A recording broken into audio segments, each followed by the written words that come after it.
I don't remember a time when curling wasn't a part of my life. When I wasn't putting in the sweat and hard work to be the best that I can be. Clocking in the time, the effort to practice day in, day out. Curling is more than just a game. It's a family, a community. And when it's time to play, I know I'll be ready. Hardline, supporting hundreds of our next generation athletes.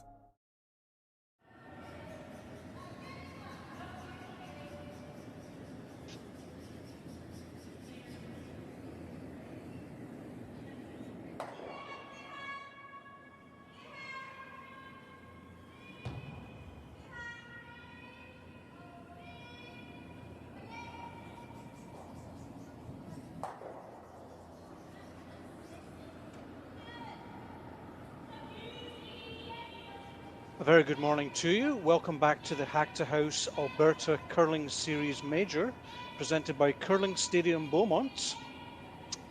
My name is Brian Gray, and I'm joined this morning by Rory McCusker, and we are live from Sheet 2 at the Beaumont Curling Club in Alberta.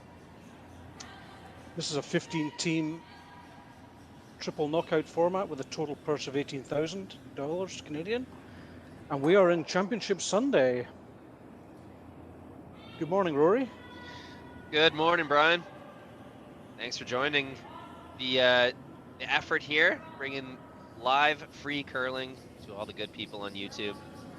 Great time to be alive with all this free curling that we have to watch.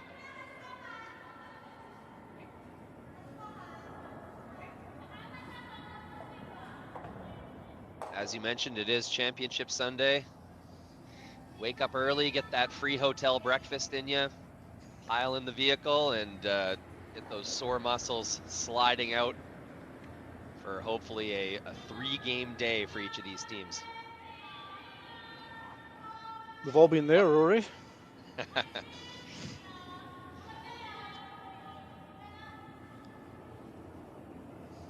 So this morning is a quarterfinal game between Team Momoha Tabata of Sapporo in Japan and Team Selena Sturmay, Edmonton, Alberta.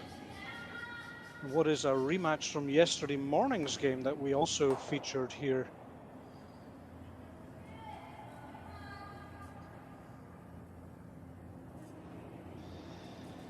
Yeah, this will be the fourth Sturmay game that I've covered.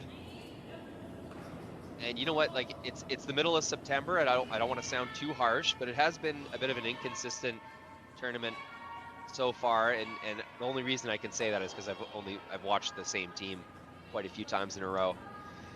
The challenges so far at this event seem to be very grabby rocks. The rocks are super aggressive in their break and curl. Very, you know, we're sick of hearing this word, release sensitive, but it truly has to be said. If you don't have that sort of inside out motion, directing that rock at the broom from the center line out, that rock is going to curl pretty hard on you. So that has been the main challenge, it would seem, so far. I agree. There's been a lot of curling, a lot of draws over curling in the very last couple of feet, just touching a guard when you thought they were past, and catching the teams out there. So grabby rocks that could be. Whereas on the up weight, we've tended to see more tendency just a little bit on the wide side on some of the games.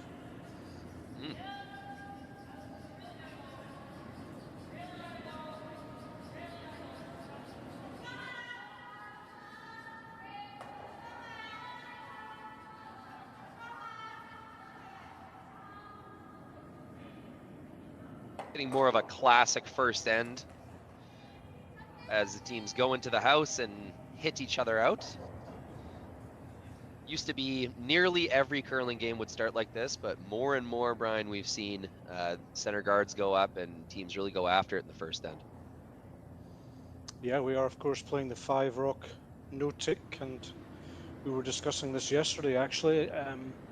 Very often you see the first team starting the end, even if they don't necessarily need a center guard, sometimes just playing that just short of the 12-foot guard because they know that the other team are not allowed to touch it for a couple of rocks, and that hasn't happened here, but we have seen that more often than not in some of the games.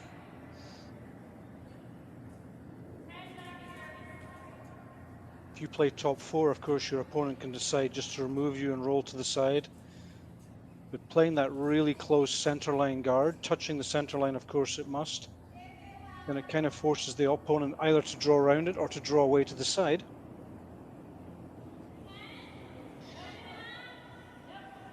You know, I was just discussing this with some friends. I feel like, especially in North American sports like baseball and football, we're living in a time of really liberal and accepting rule changes. Every year, these sports are kind of reviewed. How can we make them faster, more interesting, more fair?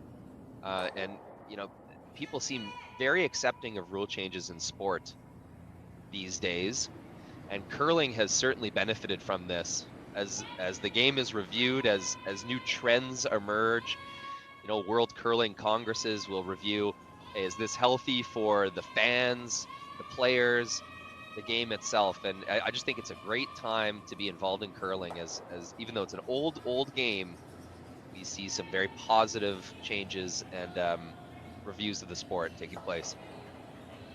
I agree. Old it is, but when that first, I think it was the 3-rock rule came out, I remember there was a lot of discussion and a lot of traditionalists, myself included, I have to be honest, was like, what's going on? What are we doing here? But I think everyone can agree that we want to see rocks in play. That's the number one for our game.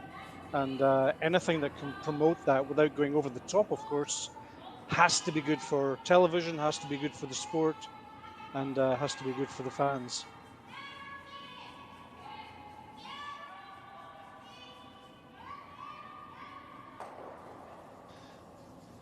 Outside of rule changes, Brian, it's also been very interesting to watch just trends in the way people play the game. I'm noticing both these Japanese sweepers sweeping with a slider, even the one kind of dragging her slider foot on the back foot. And, you know, I was taught just like as soon as when I was playing university curling, not even 10 years ago, no sweeping with the slider. You know, it's the weight transfer and you have to be on your toes and all this. But we see the trends go up and down, and it's really interesting to watch curling as the players kind of mimic each other and discover their own ways of doing things. I agree. Up and down is the word. I'm old school. I learned to curl in about 1978, Rory. So we were taught then, of course, just to sweep with the sliding foot. That was part of the technique of sweeping.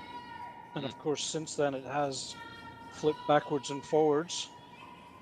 Both teams, I think, here sweeping with the Teflon exposed.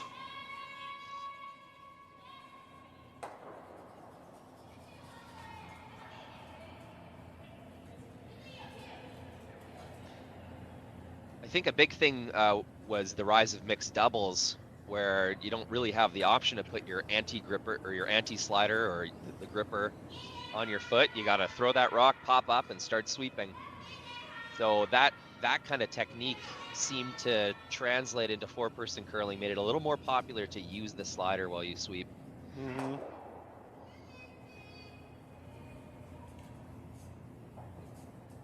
Yeah, and some players are playing both of the categories, mixed doubles and team curling.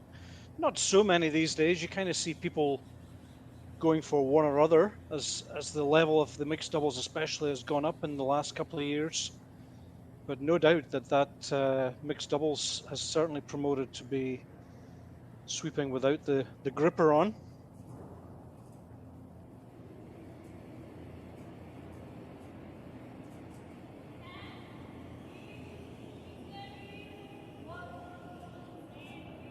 So Selena Sturmay with her last stone in this first end. What is a very simple first end, and just going to pick this yellow out, hang around, and hope maybe for a nose from the Japanese skip.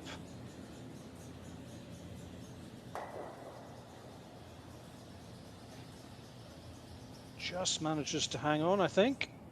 Ooh, spoke too soon. Tough to say, yeah. Yeah. Guess we didn't. Just gone through. It's one of the improvements we've made at Curling Stadium here. I've been with Curling Stadium since Oh, geez, it may have even been 2020 when we did our first event in Swift Current. But we've widened the overhead view to show more of the guard zone. A sacrifice of this is that the lens kind of warps a little bit. It's sort of tough to tell if a rock is sticking around in the house anymore.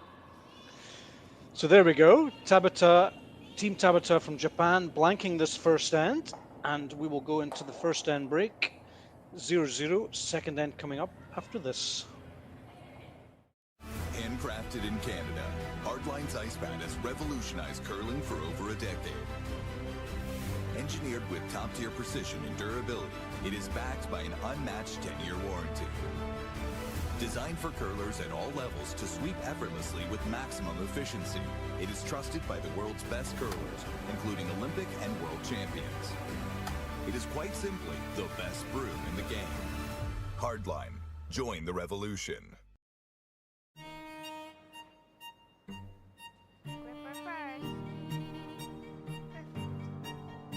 Don't forget your brooms. Yep, you got it.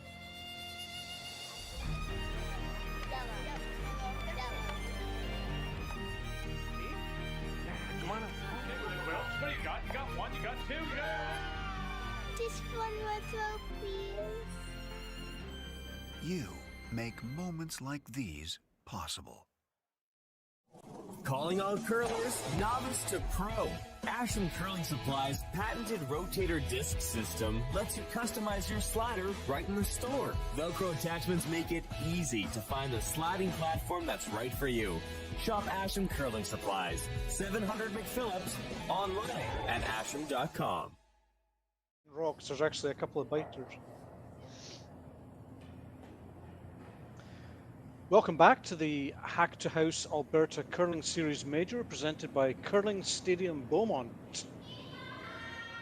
Championship Sunday we are, and we're following this game between Team Tabata of Japan and Team Sturmay of Edmonton. And it's 0-0 after the first end. Team Tabata has the hammer in this second end. Yes, pay no mind to the slow scoreboard operator. It is the second end.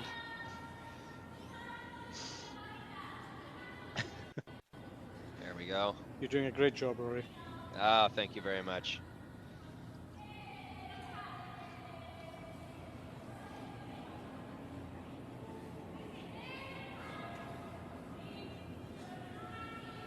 As we see lead Paige Papley on the Sturmay team, just being asked to remove this wide yellow rock. Who I will say has had a very strong tournament. This is the fourth Sturmay game I've covered. And just yesterday, Team Sturmay found themselves down 2 after the sixth end. Or sorry, down 1 without hammer in the sixth end. At a disadvantage, let's say, if my little recap was confusing there. And for 3 ends in a row, including the extra, Paige Papley put her rocks in just perfect positions to create some offense. And as we know, when you're down in a game, you need strong play from your lead to create those situations that are going to get you back in. And that's exactly what Paige Papley did for her team. She really did. She had so many ends, perfect corner guard, and then came around the back, just one after the other. It was really excellent games from her.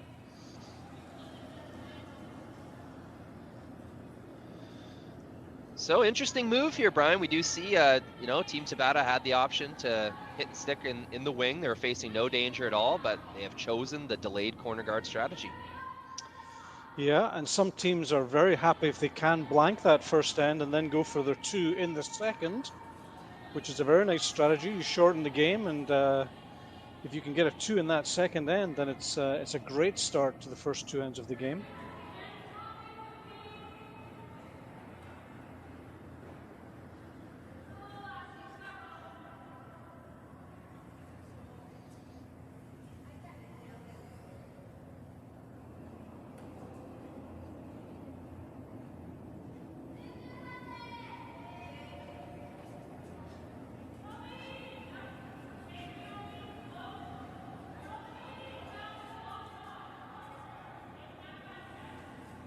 So Team Tabata are going to try and bring that corner guard into play almost immediately with a hit and roll behind it.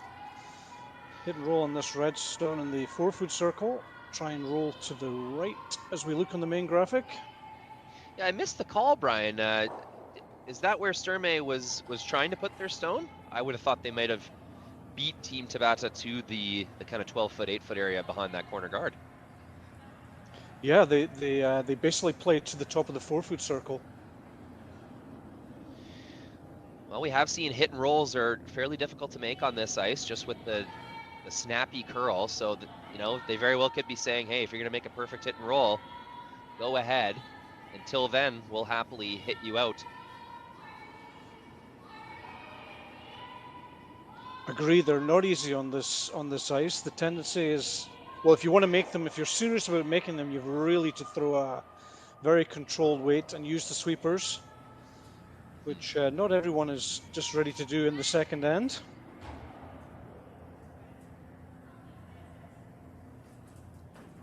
So Team Tabata looking to clean up a little bit here.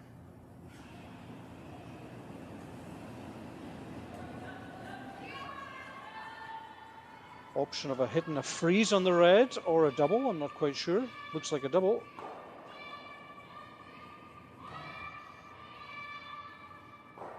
Very nicely done.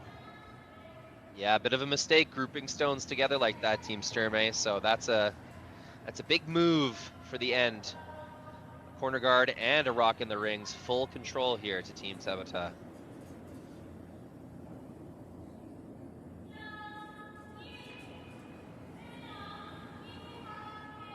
So all they can really do now is just make sure that they stay in the rings. Maybe even a little bit of a roll away from the corner guard. Try and keep the distance to the corner guard as far as possible. And of course, even if they do that, you might see Team Japan, Team Tabata just go around the corner guard anyway. And in these simpler ends, the little things become big things. Just where your stone is going to lie, how long you can keep the opponent from using their corner guard. Just kind of one half make away from the momentum of the end swinging in the opposite direction. And of course, when you don't have that center guard, there is no kind of life jacket for the team without hammer. Every mistake amplified. Absolutely, and even that one, I mean, as we can see from the angles there, it's a long way to the corner guard, but she can certainly, because it's so high up, she could certainly hit 2/3 of this if she can and just roll somewhere over to the right-hand side and maybe get the hidden rock with the next one. But this one appears to be a little bit on the wide side. Getting better now. There you go. Could this be it? Already done in one shot. Look at that. Perfect. What an incredible roll. About a 6-foot roll. Really well executed. And as you say, no center guard as a get out, so all they can do here really is chip that yellow and try and roll back to the center line. Yeah, the good news is that corner guard is quite high, especially with ice that curls this much. So while it was a very good roll, it's not perfect, and I'm not sure there could have even really been a place where you could totally hide that stone. But the difficulty ratchets up here for Team Sturmay without hammer.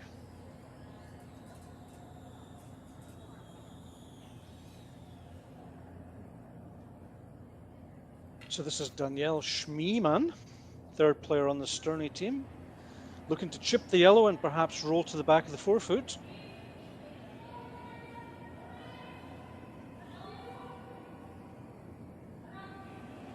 Looks to be pretty nice, needs to curl a little bit, but looking great.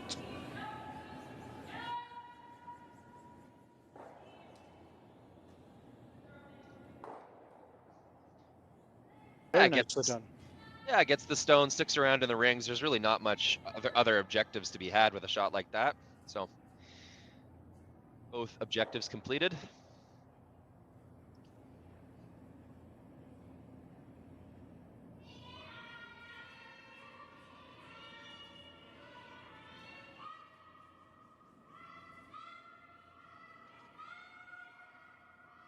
This is curling a lot.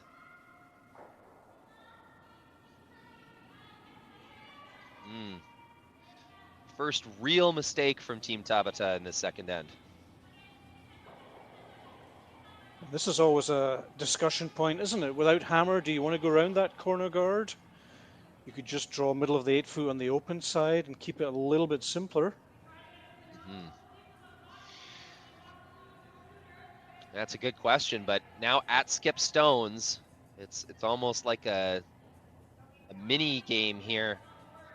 You know there's only 2 responses that Team Tabata would have, and on the contrary, there's only 1 response afterwards that you will have as Team Sturmay. So if you do make a good draw up in the top 12 foot, 8 foot of that corner guard, you do run the risk of Tabata drawing around you and making a real good one. That's it. The length on your, even though it's an open draw, it kind of needs to be like almost like full 8 foot or 3/4 8 foot. So the come around is almost impossible. The freeze is really tricky. And any other length, especially T-line or worse, and you're just setting up a very simple 2 actually. Now I know it's only the second end. We wouldn't be in a scenario like this because if Tabata had scored in the first end, Sturmay would have hammer. But let's say it was a different even end, Brian. If you're trailing, do you think that kind of forces your hand and you really have to go for the force and make that decision? I think if you're trailing, you have to go around the corner guard, yeah. Because if you're trailing, I mean, you don't want to see another blank end. And if you do this in like the 6th end or something when you're trailing, you know that the end's going to be blanked. So you have to go around that corner, I think, Rory. I agree. But in the second end at 0-0, I mean, this is not ideal. This is a similar shot that they had about 4 rocks ago when they rolled rather nicely behind the corner guard. So it's a little bit high, but it just shows, you know, it's the second end. Nobody has the perfect draw length yet. So going around that corner guard would be, I would say, unnecessary at this stage. Team Sturmay agrees. They'll place one in the top 12 and perhaps even getting a little lucky, only half in the rings. So now Team Tabata to remain shot rock, they'll have to get a roll.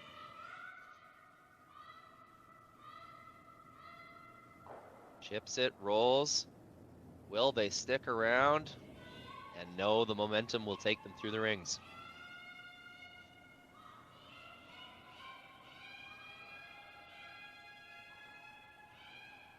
So there we go. We said drawing to the open side, there's always a chance of a blank end, but now you have a real chance to force.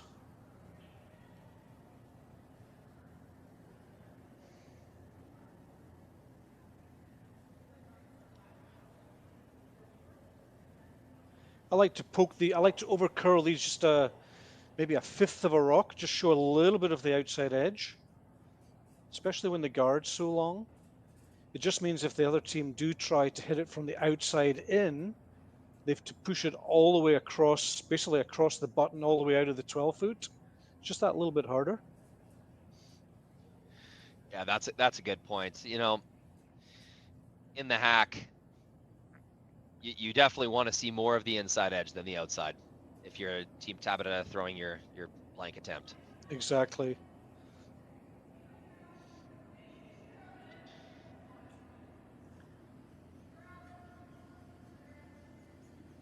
So the depth this time doesn't matter too much, but you wouldn't really want to be back 12. Just making the blank that a little bit easier. But the most important thing is to be hidden. Looks like she's going to achieve that. Very nicely done.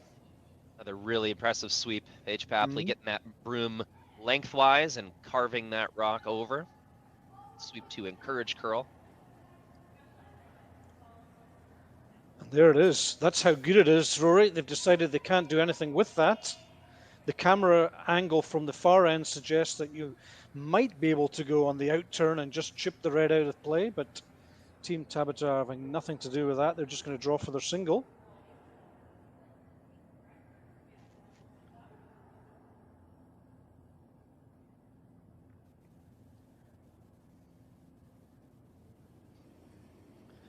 So last stone in the second end.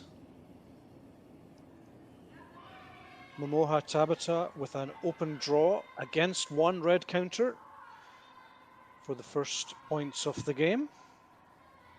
I think it's a smart move, Brian. Of course, a blank is slightly more ideal, but you don't want to get caught up in chasing that perfect result. They'll go ahead and make the easier shot. And indeed, Perfectly played. Yeah. Nice draw to the button. Always nice to have a free draw to the button. And Team Tabata picks up 1 point in the second end. Third end coming up in just a moment.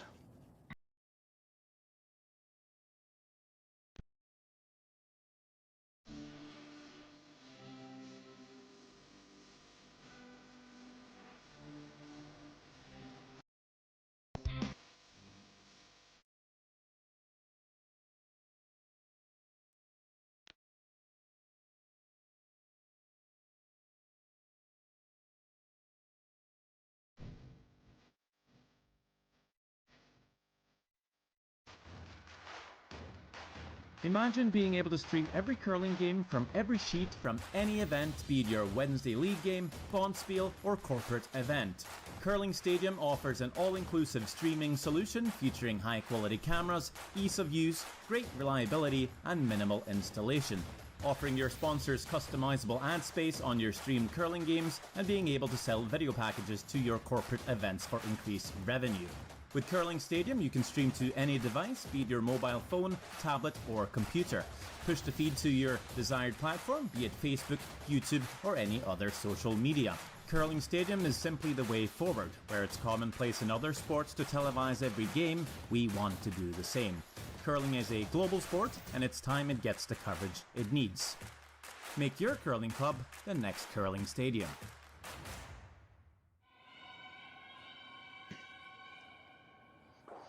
Welcome back to the Hack2House Alberta Curling Series Major, presented by Curling Stadium Beaumont.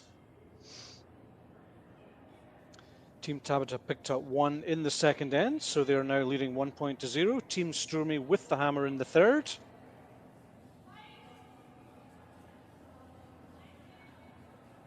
As we see Paige Papley with her first stone of this third end.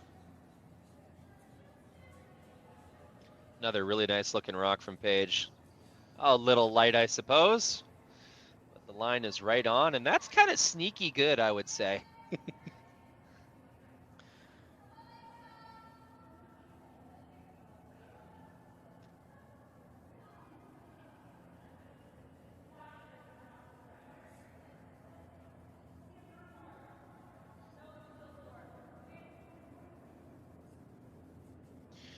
Was a single point in the second end. Just getting my scoreboard back up and running here. The way we're able to make these broadcasts free for everyone and keep our costs at a way that we can continue to stream every game from every sheet from all these stadiums. We're using a lot of kind of newer technology. You know, not a lot of name brand stuff. So sometimes things go wrong, and we really appreciate our audience understanding that and knowing that we are doing our best and trying to get everything accurate and working. Who doesn't like free curling on the internet? That's really a gift. So a little different pace to this game, Brian. You and I were talking between ends here. There have been some very, very long games at not just this tournament, but all sorts of early season competitions. And again, that's, I mean, at international competitions, we would see a clock, you know, timers on the teams. But that takes a lot of, you know, volunteers, technology, organization, and then of course there might be some disagreements or some errors, and it's just a lot more to take on, more than most people would think, because I do check the chat every now and then and see people say, hey, why aren't there clocks on these teams? And it's just a lot of hard work to get organized. Absolutely agree. It's been a terrific addition to the internationals, the Worlds, Europeans, and the other qualifying events for the Olympics to have what was originally playing time, and then it changed a couple of years back to the thinking time, which of course is even better because it means that the shot type that you're playing doesn't affect how much time you're using. So that was a great improvement. But as you say, for these kind of events, your number of volunteers just goes up exponentially if you start trying to measure the times that teams are taking. So it's kind of in the team's own hands to keep the games going. It's pretty rare that an umpire is going to come out, I think, and ask somebody to speed up. I never really see it these days, but it does mean occasionally some of the ends are just getting that little bit longer.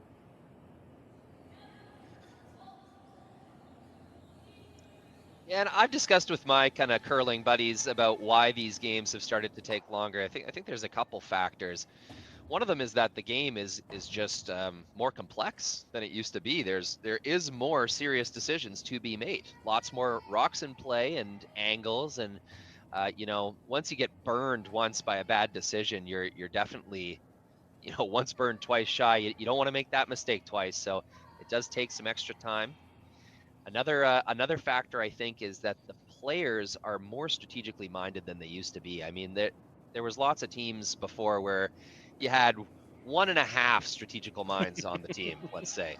That's And right. now with players playing kind of up and down in different lineups, new teams forming all the time, a skip all of a sudden is now playing lead on another team. You've got more voices in the room, more people that want to contribute and have their say. So that's another big factor, I think. Totally agree with you, Rory.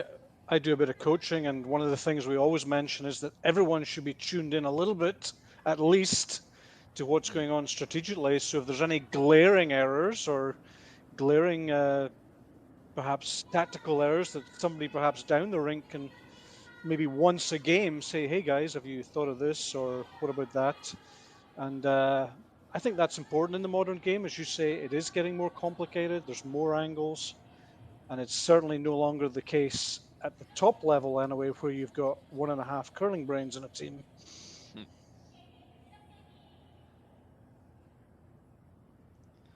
Interesting end forming here. Yeah, definitely. Just a reminder, Team Sturmay has the hammer in this third end.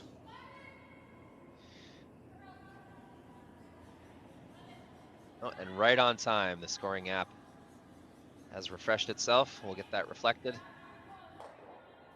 There it is.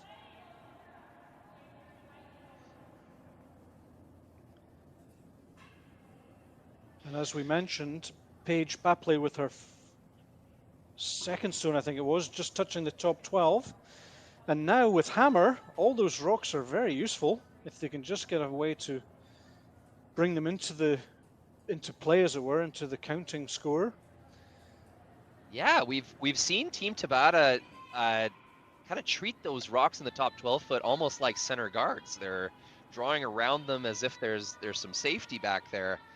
I'd be really scared because that's only a 6-foot run back if Team Sturmay decides to use that. So now we have 1-2 rocks at the top of the 12 in very useful positions for Team Sturmay with quite a few rocks to come left in the end. So things are getting a little sticky for Team Tabata, but as long as they can keep making their shots, keep their shooter in a good relevant position, it's going to be a challenge for Team Sturmay to eliminate the yellow stones and bring those 2 red rocks into play. And this shot right here is vital to the aggressive strategy that they are playing. If they roll out here, red could be lying 3 in no time. Big sweep to hold this straight. Let's see if it hangs on. And it will. But Selena immediately identifying this front to back double here would certainly bring those front 2 immediately into play. Scoring positions, possibly.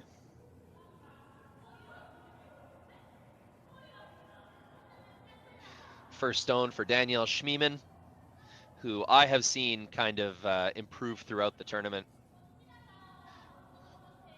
First few games was struggling keeping her rocks straight, maybe sliding a little wide and kind of coming around the throw, a little outside in motion, which was really punishing her for you know, line.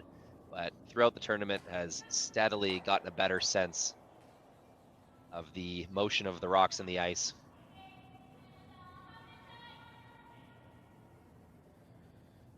They certainly struggled yesterday morning when they played Team Tabata. They ended up losing that game. I think it was 9-1, Rory, and really it was Paige who was making everything perfectly, and then it was kind of going downhill after that from most of the ends. They did have some chances, but it was Selena herself who really, unfortunately, just didn't quite bring the level that was required. So it'll be interesting to see if she can tighten up on that this morning, 24 hours later.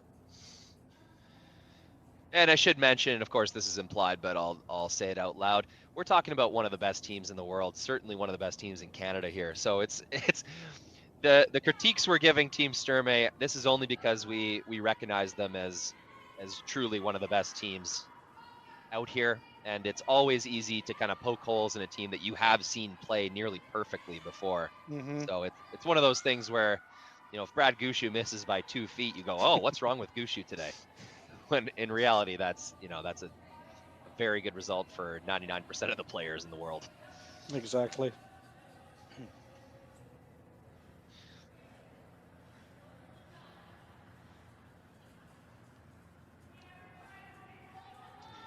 Same with this Tabata team. We are growing accustomed to see not only one or two, but many high-quality teams coming out of Japan, especially on the women's side, growing into a curling superpower, the country of Japan.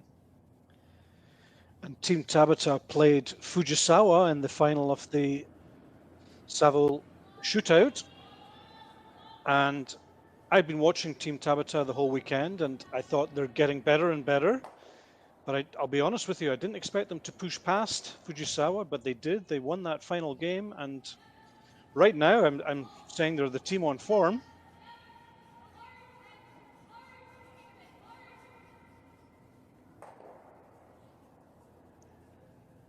So this end looking very good for Team Sturmay right now.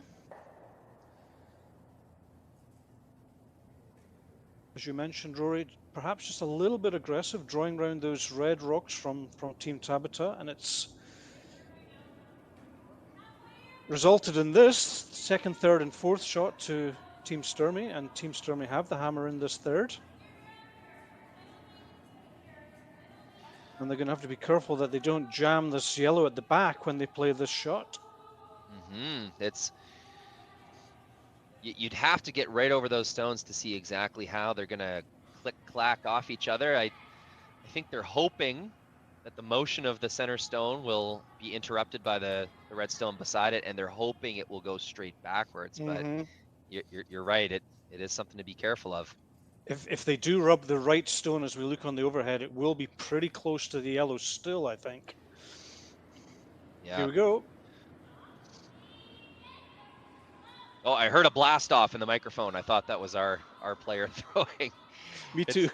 It's a good advantage when there's only a few teams on the ice. We actually our sort of arena microphone can pick up some good stuff. There you go. Oh my goodness. Just as you said, Brian. Just as you said. They've all gone. Look at that. The front one even is just rubbed out of the rings as well. So it's in a splittable position. So Team Tabata need to make sure that they keep hitting and staying here. But if Selena can just remove this yellow and perhaps even go behind that red, set up a 2 that way. That was one of the oddest triple takeouts I've seen. It just the way that those were lined up, it's just so irregular that you would have a stone like 1 inch behind its partner, yet they both leave the rings like that, even though you only moved it about 1.5 feet, 2 feet. Right.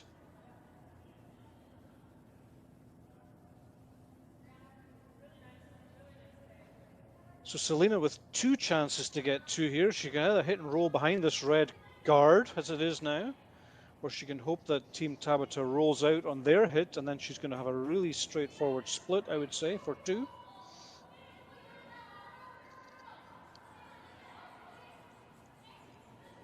But she's got to hang around herself. Very nicely played. That's another great sweep from Paige. And Team Tabata kind of forced into the double here because obviously if they're going to pick that red, they're going to roll out and they'll lose 2 anyway. So job done by Selena with her first for sure.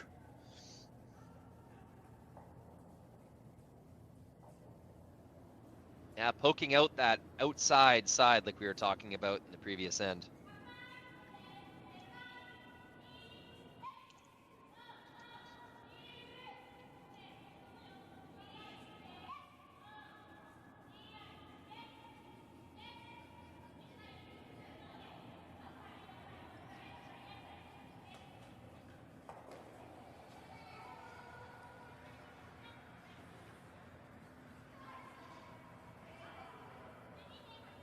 So Momoha Tabata with her last stone in this third end, looking pretty much for a nose hit double on these two reds. I thought she might take it on, kind of cross the face and roll her shooter into the rings, but that might be a little greedy. And they're on it straight away, so looks like they're over curling.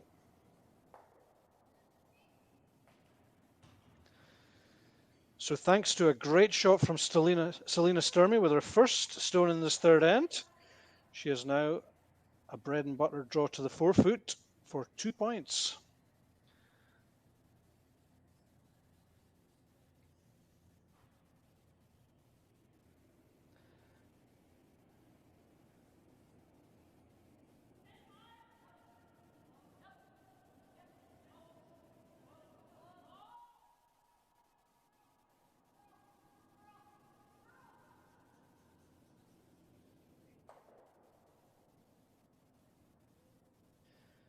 Selena Sturmay, last stone in the third, open draw for 2.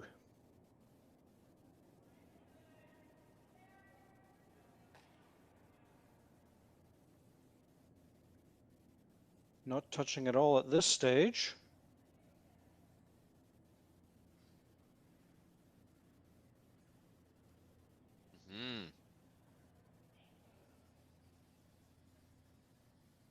Looks close. Never in doubt, Rory. Nice draw. 2 points for Team Sturmay, and they go into a 2-1 lead after 3 ends. Fourth end coming up after this.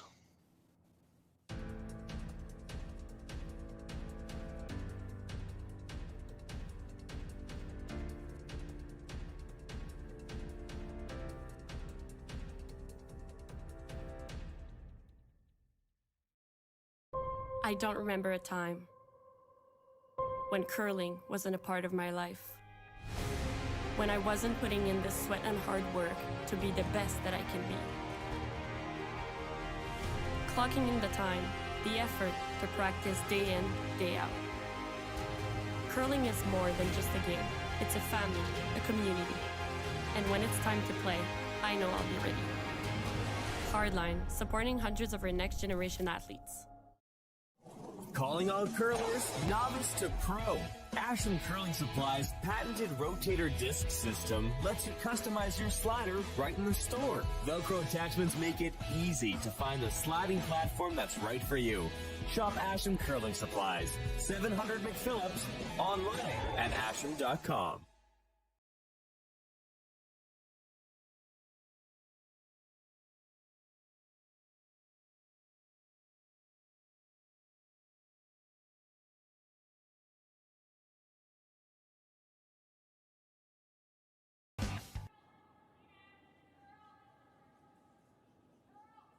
Welcome back to the Hack2House Alberta Curling Series Major presented by Curling Stadium Beaumont.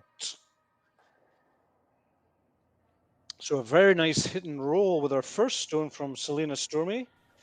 Set up a relatively straightforward juice in the third end, and now we're in the fourth end. Tabata from Japan with the hammer, trailing by 2-1. Well, Brian, I think this is a good time to shout out our really faithful Japanese audience that we get on the streams.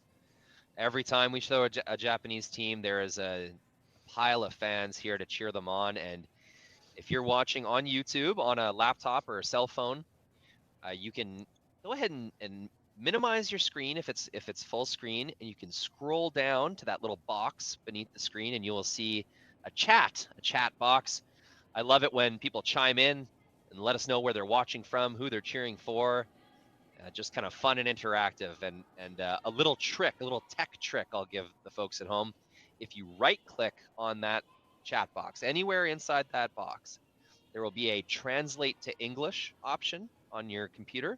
If you click that, your browser will automatically translate the comments to English, and you can read what all of our lovely Japanese fans have to say about the game, and I'll spoil it for you. They're incredibly positive and incredibly fun to banter with.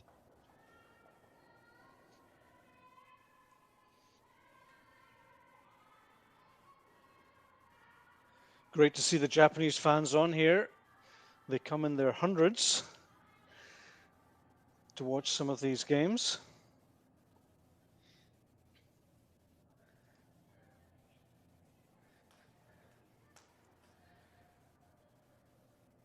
I remember some of the first Worlds we went to, Rory, when Japan was just sort of breaking through, and they had their own media box and their own interview stand, and the coverage that they were getting at these World Championships was just fantastic. And of course, back home, thousands or hundreds of thousands of people tuning in to watch their team.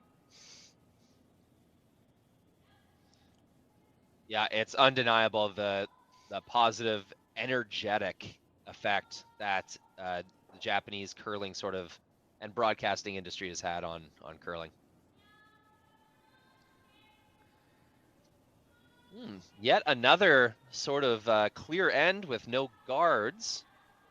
We joined the end just a little bit late, but we did see that the first Sturmay stone was in the top 4 foot.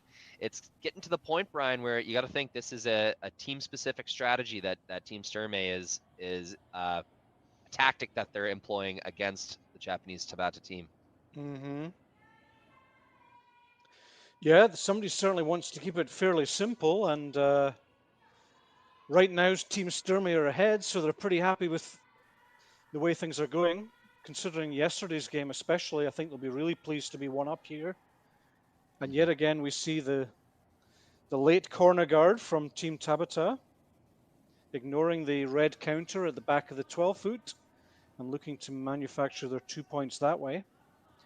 And once again, just as happened was, I think, in the last end, Selena calling just to the 4 foot, not going anywhere near that corner guard. Yeah, it was the second end, Brian. It's almost a near exact repeat. Mm-hmm.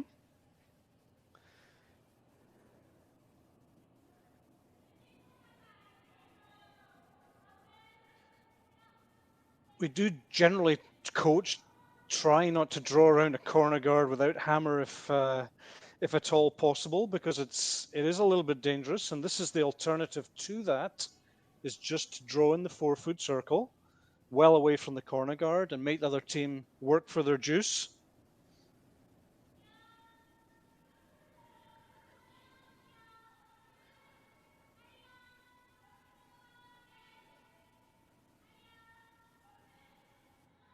Is this perhaps ice for a draw? No, it must be a hit.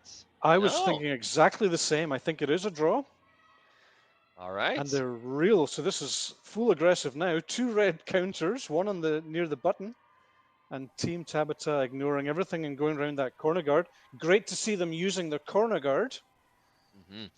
It's in a better position as than second end as well. A little tighter to the rings. Mm-hmm.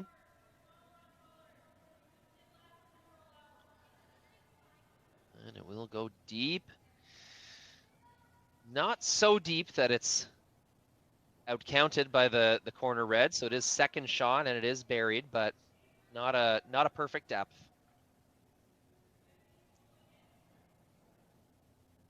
And so it begins. We've just been talking about drawing round the corner guard without last, and Selena now considering a freeze on that back yellow. Other option would be just to rip the guard off.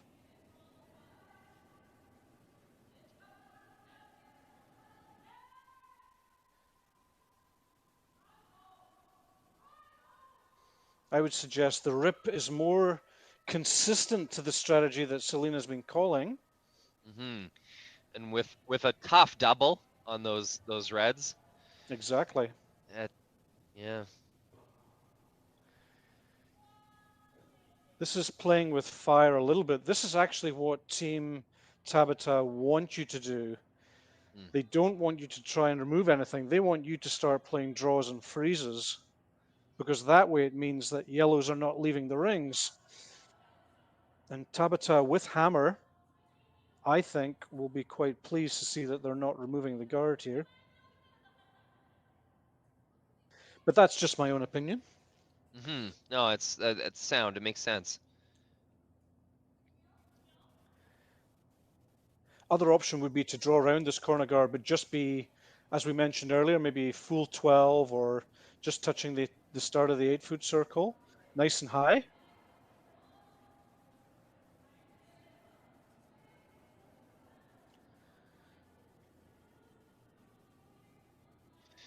This is looking really nice. For line, anyway.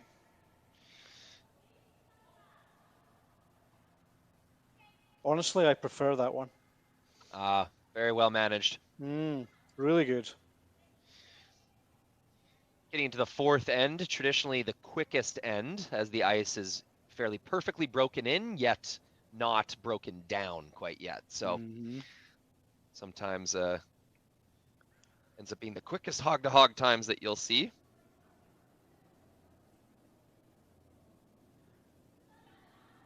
Guessing that one was somewhere around 14-2, maybe even 14-5 with sweeping. I have yet to put a clock on any of these. I think now is a good time to start.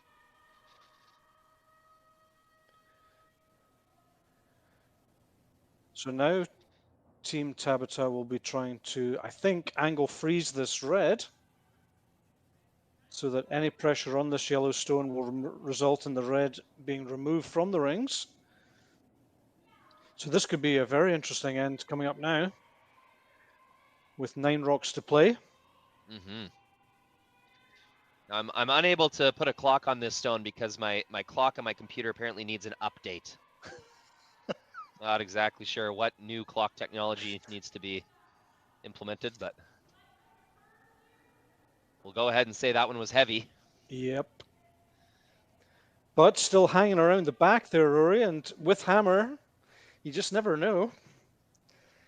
Don't look like those 2 yellows would be in a scoring position by the end of this, but one run back on that yellow guard onto red, and suddenly things could change a bit. So I'm interested now what she's going to go for the center guard, a little bit more offensive route.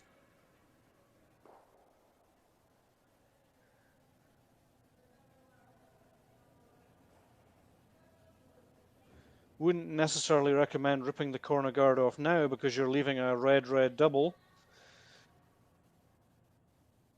So that opportunity is passed, I think. So this is probably a pretty good call, I would say. Nice and close to the top of the 12-foot.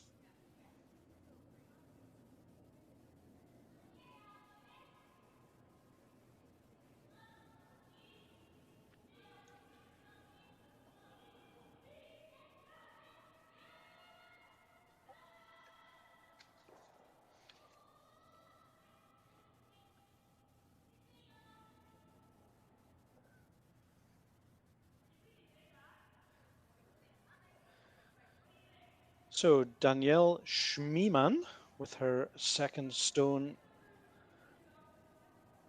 of this fourth end.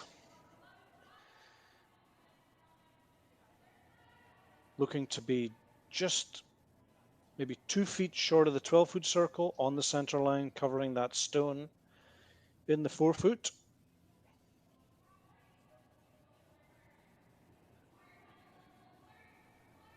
And that will curl over just nicely at the end. Perfectly played, I would say. Really nice. A little bit shorter, perhaps, than she wanted.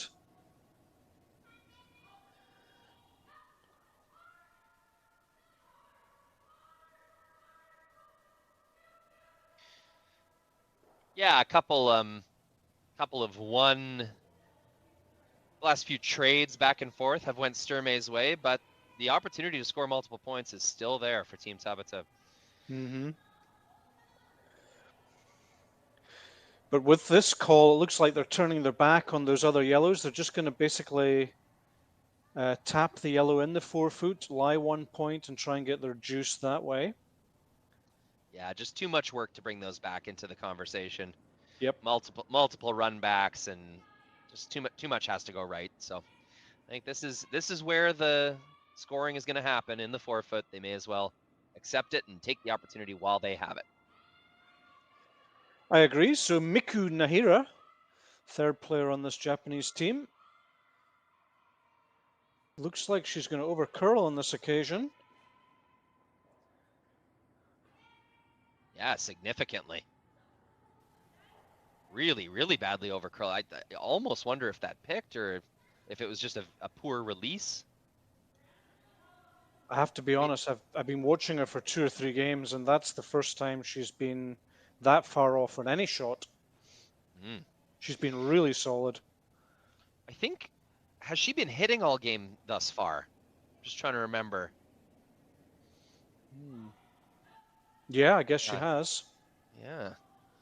That could be. I guess the weight requested was maybe back 12 or even a soft hack. And what did she throw? Maybe a little bit short of that.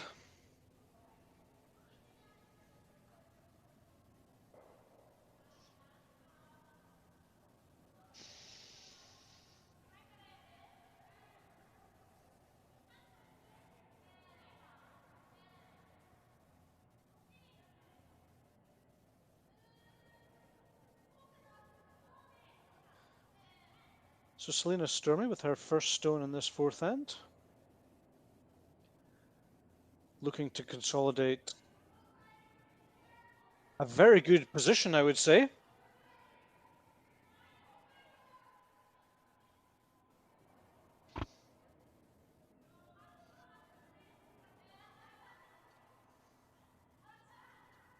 Yeah, really. Sorry. No, it's a huge opportunity to turn this into a chance to steal in an even end. And with that overcurl, it appears she's wasted it. Yeah, that was certainly an opportunity, as you say. Interesting how the last 2 stones have both basically done the same thing. Wondering if there's a little, maybe a flat patch or something there. That's overcurled by almost 2 feet. Yeah, for sure. And so this is, I've covered quite a few games on sheet 2 as well. And what we've noticed is going home, the out turn coming across the center line curls super, super hard, but those are 2 interns coming across the center line that have went really hard. So that's a spot in the ice seems unlikely to me, at least in the final part of the path, but maybe earlier on it's changing direction. Just interesting how both the last 2 stones are almost identical in the result. Now we're switching to the out turn. Let's see. Team Tabata might be able to escape this situation. That's an additional opportunity here is if you can roll behind the corners with the stagger of the guards. I'm not sure you can chase it if your team's Sturmay.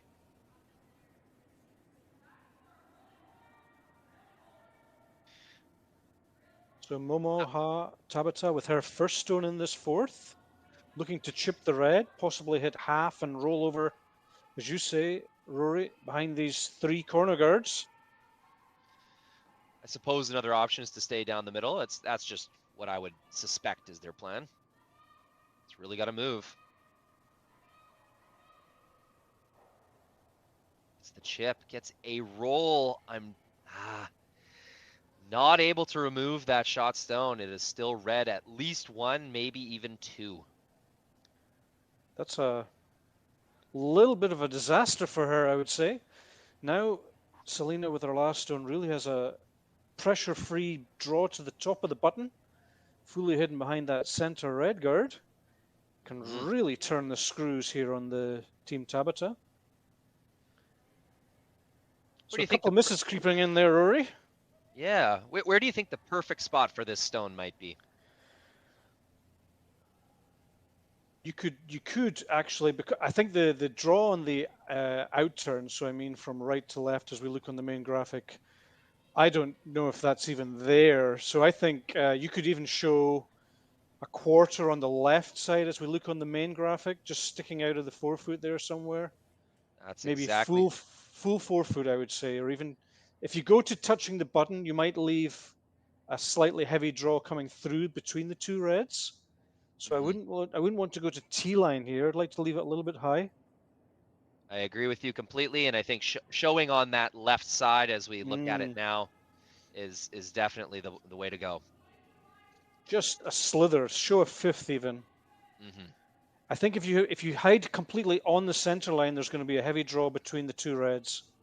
Yeah, and you'd think Team Tabata would be looking for some kind of backing or help. You almost want to make them draw it cold, which they'll come up a touch shy. Would have been really nice to get shot rock. I believe red are lying 3 when I look at that, but it's taken the pressure off a little bit because now they can even possibly use this back red.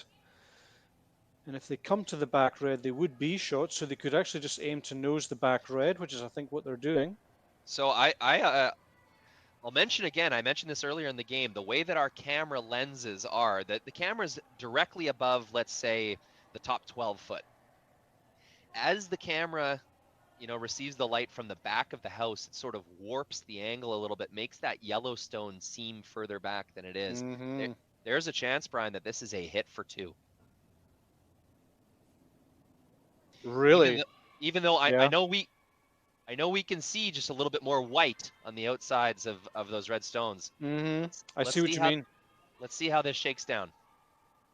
And it did seem like Team Sturmay was quite disappointed that they didn't make the weight. That would certainly explain it, yeah. Wonder if it's going to be a measure.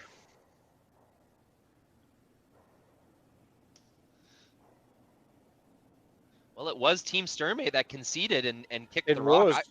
I think we might have a score of 2 here. I think you're spot on, Rory. It looks like 2 for Team Tabata, so they spring surprisingly into a 3-2 lead after 4 ends, and we'll be back after the 4th end break.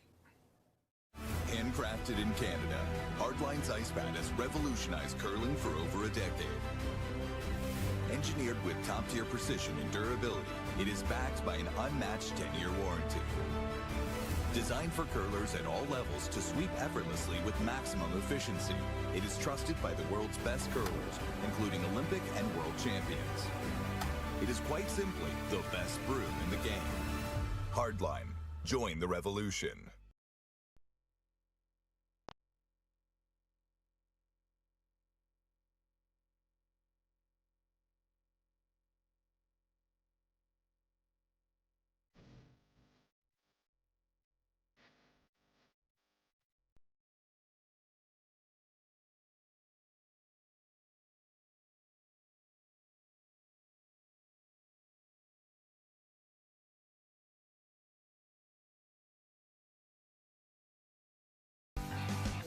Yellow shot.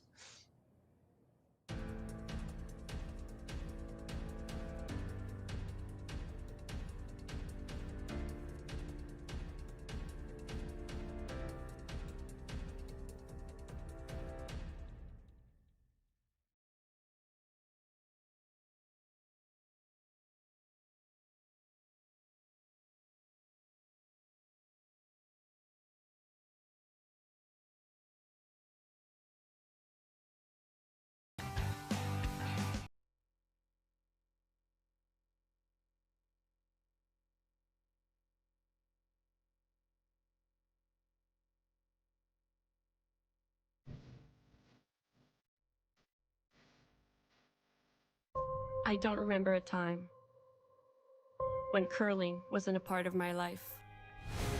When I wasn't putting in the sweat and hard work to be the best that I can be. Clocking in the time, the effort to practice day in, day out. Curling is more than just a game. It's a family, a community. And when it's time to play, I know I'll be ready. Hardline, supporting hundreds of our next generation athletes.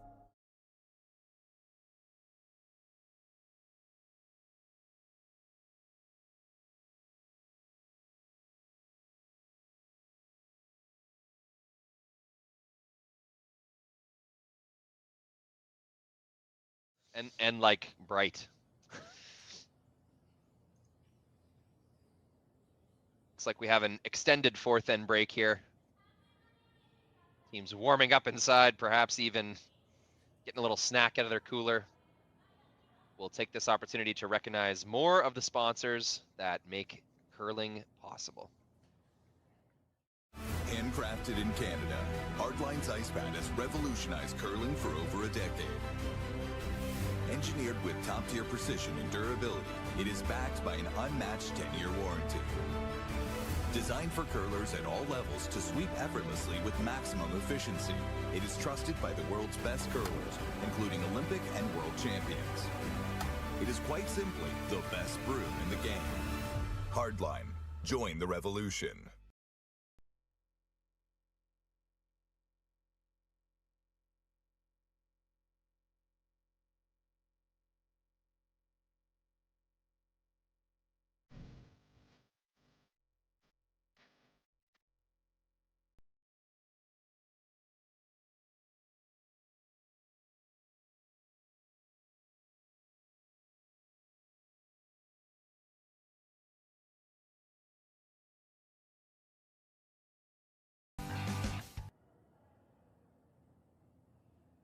Welcome back to Championship Sunday at the Hack2House Alberta Curling Series Major, presented by Curling Stadium Beaumont. My name is Brian Gray, and I'm joined this morning by Rory McCusker, and we are live from Sheet 2 at the Beaumont Curling Club in Beaumont, Alberta. And this is one of two quarterfinal games going on this morning, and we have a really interesting matchup between Team Tabata of Japan and Team Sturmay of Edmonton, Alberta. Team Tabata picked up a surprising 2, I think, in the fourth end. So we believe now the score is 3 points to 2, Tabata leading, Team Sturmay with the hammer in this fifth. Yeah, the body language from Team Sturmay as their rock didn't quite get shot stone behind the center guard. It indicated to me that it was a bigger mistake than you and I had thought. Mm-hmm. So that was our first hint that they actually were counting second shot at the back of the rings. And there's the hang. Yep, it is indeed. Wow. Good that you're here, Rory. I wouldn't have believed that if I hadn't had the explanation. I didn't realize the camera was at the top of the 12 foot, you say. That certainly makes just a little bit of a difference to the optics. Yes. Yeah, the hint is here. I'll show you on the overhead here. You can see the T line appears almost bent, like it's sort of U-shaped. Mm-hmm. That's just sort of one of the ways that the wide angle lens will manipulate the space that it's capturing.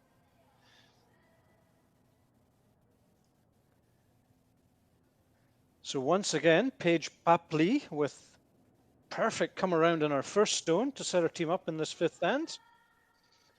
Very nicely done from her.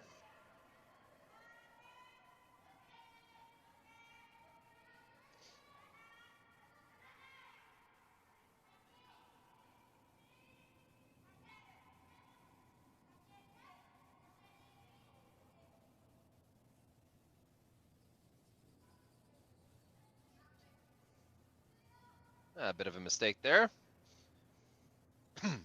Coming a bit deep, but play is certainly drawn towards the middle, which is the overall objective of Team Tabata here in the fifth end. As an alternative here, you could, of course, draw to one of the open sides. As Team Sturmay with hammer, you could just say, okay, I'm going to draw to the edge of the 12 foot and let you deal with the center first. Yeah, that's a strategy that myself as a skip I've played with a few times in the men's game. It really relies on a few doubles and runbacks being made down the middle, and I just found more often than not that stone ends up being a waste. The play seems to come back to the center line. Mm-hmm. So you're putting a lot of onus on the middle of your lineup, your second and third, to make some big weight shots. So as long as you think you can make that happen, it's a fine tactic. Well, I think especially if you're lying short, which they were at that point, it's more likely you would do that. You wouldn't do that if you were lying short against.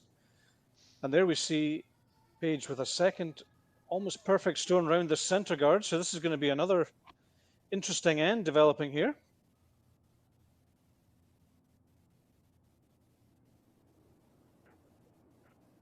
Yeah, last stone of the kind of free guard zone period.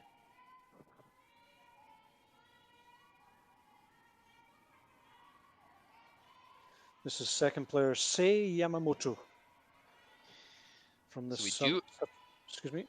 No, go ahead. Looks to be a little bit on the short side. Nicely done. Pretty darn good. Mm-hmm. So it looks like we do have a score posted from the other quarterfinal game on the ice. Kate Cameron picks up 3 points in the fourth end.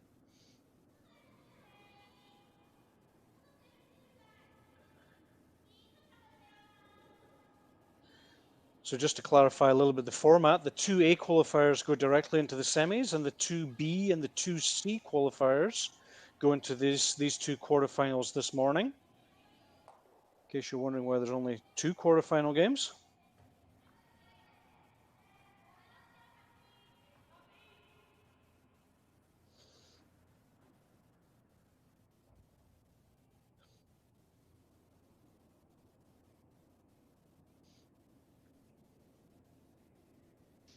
The peeling has begun for Team Sturmay.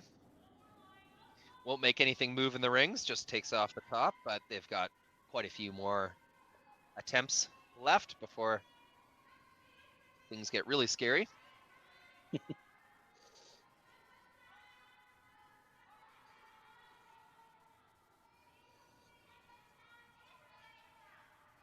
Team Sturmay with shot rock in the top of the ring, or the top of the button, so it will be Team Tabata that will eventually have to make something happen in the forefoot if they want to score. A good force brewing though, as things stand right now. Mm-hmm. There is red onto yellow, but that doesn't give you second shot. So for later in the end, I mean, there's a tap on that front red on the right side as we look on the main graphic to remove that yellow that was just played one moment ago. But that wouldn't give you second shot. So for now, just rip the guard off.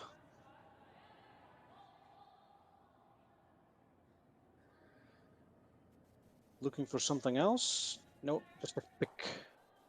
Nicely done.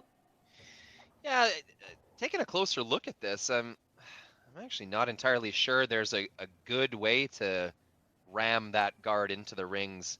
I mean, I guess if you go guard onto red in the top 8 foot, and ideally that rock would stick around, that might be optimal, but it's not a very obvious blow up benefit for Team Sturmay. I agree, and of course there is a little bit of a nightmare shot. If you do mess with that red and get it wrong, you could actually remove the shot rock from the button. Mm-hmm. And then that would be a real tangle because the other team would be throwing and they'd be lying 2 in the forefoot. So definitely playing with fire if you try to run a guard onto that first red. But if any of these guards would undercurl and leave a tap on that red, yellow, would certainly be one option. There we see it there.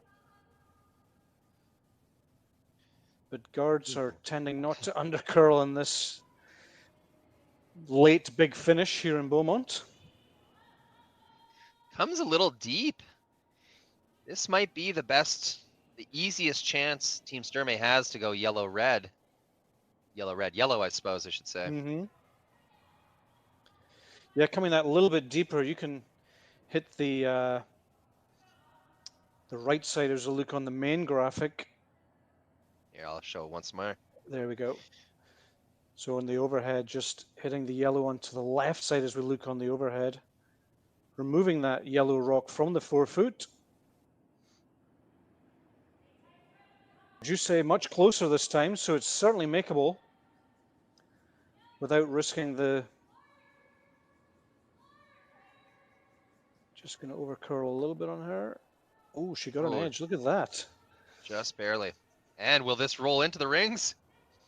Oh, I'm not sure. I don't think so. That was the right way to... Yeah, it's a nice good result though, Rory. Yeah, nice result. A nice red-yellow freeze is really good now. It's not touching the... It's not going to go near the red on the button.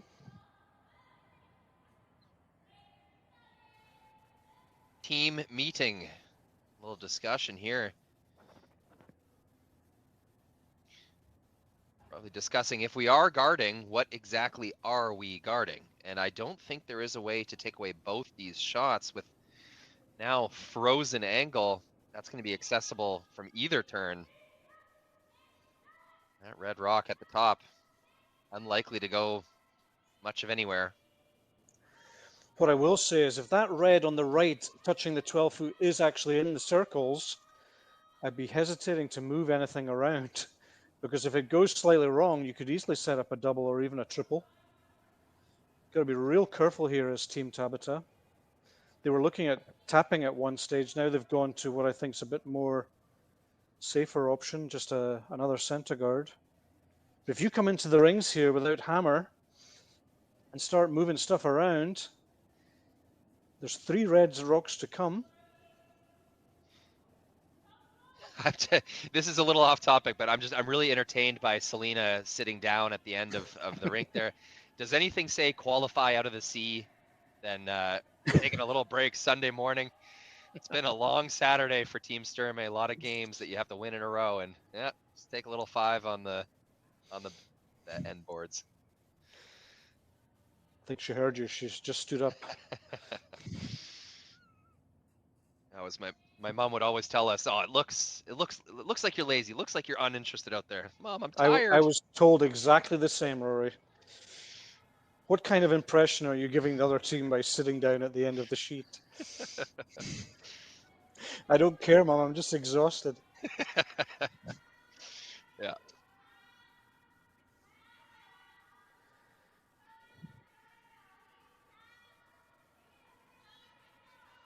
I think this is still the intelligent call, not moving anything around in the rings and just guarding up, but it has overcurled a little bit on them, maybe. Yeah, the out turn is the better turn to protect, I would say. So at but least that it's red on now, excuse me, Rory, that red now, the little red tap, red yellow is certainly there, I would say. Red onto yellow, push the yellow back 8. Well, one thing's for sure, the winner of this end will be decided by the very kind of precision that they're able to execute whatever tap or roll or hit. Either team has opportunity here to lock away the scoring area. It's just who's gonna make that specific weight and line work.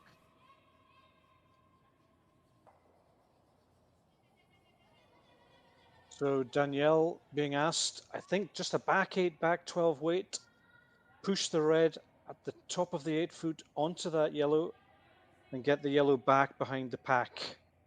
That looks to me what they're trying. She's just tightened the ice up a little bit, might be a little bit more than back 8.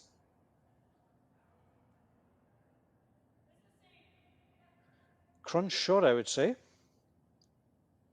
Yeah, it's this stone and the next 4 are going to be really crucial.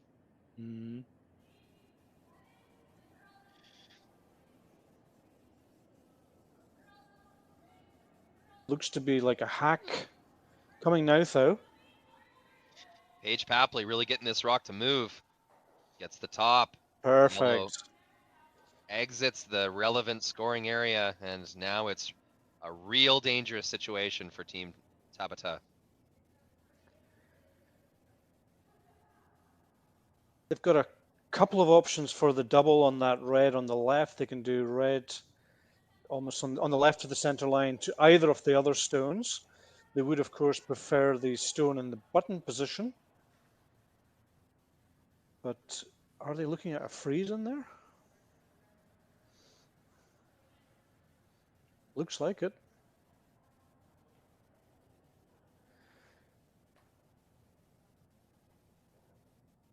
The risk, of course, of playing any weight on the red on the left of the center line is there's always a small risk you remove your own back one.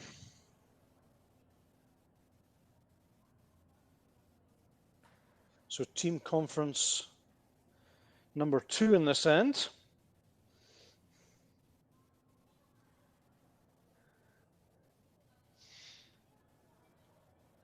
And even if these teams were timed, they would have lots of time in the bank. This has been a good pace to this game on Sunday morning.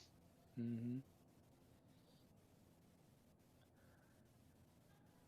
So option 1 is the front to back double red to the red on the button. Option 2 appears to be to come in to the red on the left of the center line as we look on the overhead. Some sort of freezing there, but I think that's really a dangerous call.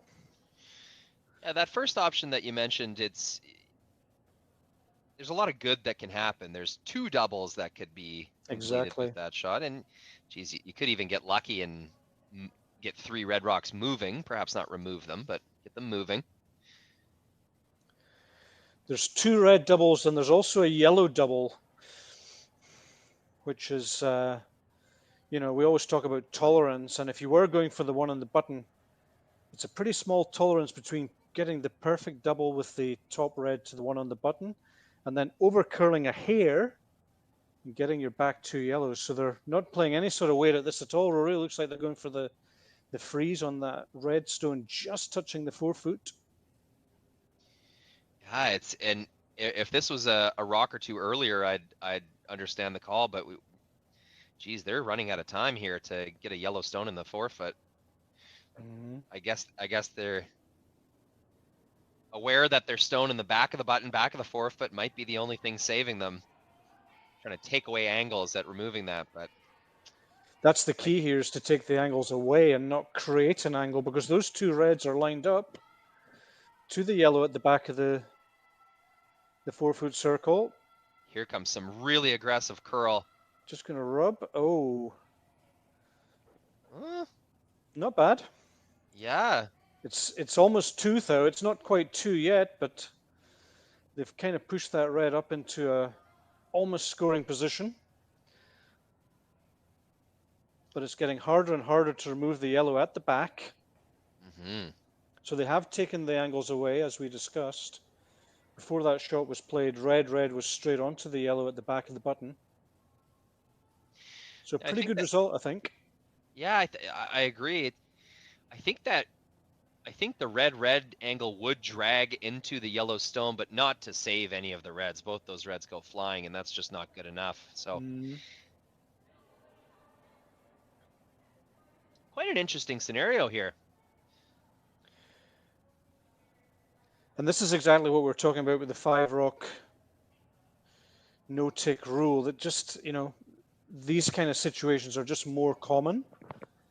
And that's really what we want to see as spectators for the sport, just to develop. It's this kind of situation that's making people interested in the game, because now everyone at home is discussing what they would do, and that's exactly what we want. That's the future generation of curlers and people coming into the game, fascinated by the snooker angles of these curling stones. Absolutely. There's a Facebook page that I have to recommend. I don't know if he's still posting as much as he used to, but Daily Curling Puzzle, it's called. Yep. And it's really fun, and he comes up with some good ones. There's, even though you think you might know the strategy of the game very well, that page will stump you. Very, very fun. That's Mr. Doug Wilson, I believe, who's a Canadian living in Scotland, if I'm not mistaken. I think you're right. That sounds right. And as always, there's no right or wrong. There's always more than one option that you can consider in most situations, and very much here too. It's I think I would like to see Selena tapping that top red at the 8-foot, just touching the 8-foot circle, pushing that in for a possible second shot. Yeah, whatever's going to possibly give you an angle. And getting rid of that very valuable Tabata stone at the back of the 4-foot. even if it's a difficult shot, it's probably worth it. And something that they haven't been looking at, but is certainly available, is an in-off off that red stone on the side of the Yeah. 12. Mm-hmm. Pretty thin, but very there. And it's a good kind of trade-off, because if you stick it, you get 3, but even if you just remove the yellow stone, you're still looking at 2. Correct.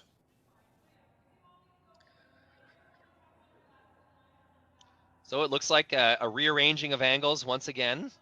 On the outturn side, that ice looks like it's a good hack weight they're about to throw.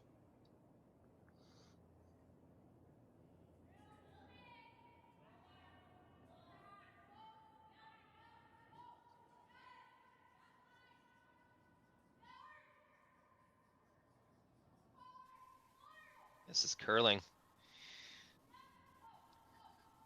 Yes, whoa, yes, whoa. Tap, Oh. tap. Not quite. They needed to keep that a little higher. Mm-hmm. So red line 1. Yellow at the back is just second position, I guess, from what you've told us already about the camera angles. And they're red line 3 and 4 after that, so still a bit of danger here for Team Tabata. I'm just checking the chat here. We've got a lot of fans interested. A Japanese fan, YouTube name Mari Kashiwabara, has shared with us what seems to be some type of Japanese proverb. If it's a butternut squash, is the comment. Not sure what that. You can I'm not explain sure that one to me later. Yeah. Interesting. Yes, what to do if it's a butternut squash. Yeah, well said. Team conference number 3, Rory. Yeah, I mean, it's a tricky one. It's almost every rock now, as we predicted. The last 4 rocks of this end are going to be crucial to the outcome of the game, I think. So I guess the starting point for discussions like this is, if we didn't throw, what would the opponent have? And the answer to that would be possibly you're in off for 3, or the run on the top 8 shot for 3. Actually 4. If you can run the top 8 stone on the right side of the center line as we look on the overhead, just on a back weight, and chip the yellow out the 8 foot, you're going to get 4 points. I think that's the most obvious shot, yeah. So if Tabata takes that away, there will be an outturn tap for 2, or the in-off for 3. Mm-hmm. However, they are looking at what I think is probably the right call, which is making a tap on their own yellow. It is accessible from, I would even say, either turn. You could get at that thing with just kind of back 8 kind of weight. If you're able to tap that into the top 4 foot top button area, even scoring 2 is going to become difficult. I agree, and that tap on the yellow probably a little bit easier on the open side. If you come on the same side as the red, just touching the top of the 8 foot, you do risk accidentally tapping that stone instead, and then you'd be in big trouble, because then there's probably angles for 4 or even more. So yeah, the last thing they want to do is be tapping the opponent's red up. That would be really not good. So I think they have to play the open side, which is what they're doing. Yeah, it would almost make the angles easier for Team Sturmay to remove the yellow stone in the back of the 4 foot. Mm-hmm.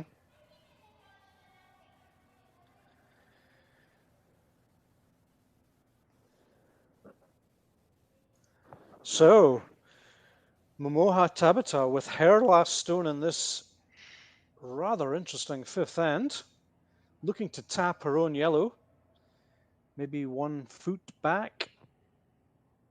Needs to get contact with her own yellow here.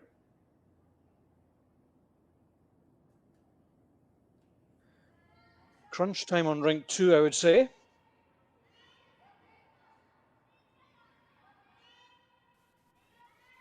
This Sweepers looks really nice. Sweepers are calling the weight. They say it's a little heavy, but here's that big swing. Great shot. Magnificent. Great shot. Although, It's It there. may have just left the door open. Is there an angle past that back red? Can you double off the yellows? Yes, you can. You know what was most surprising about that stone?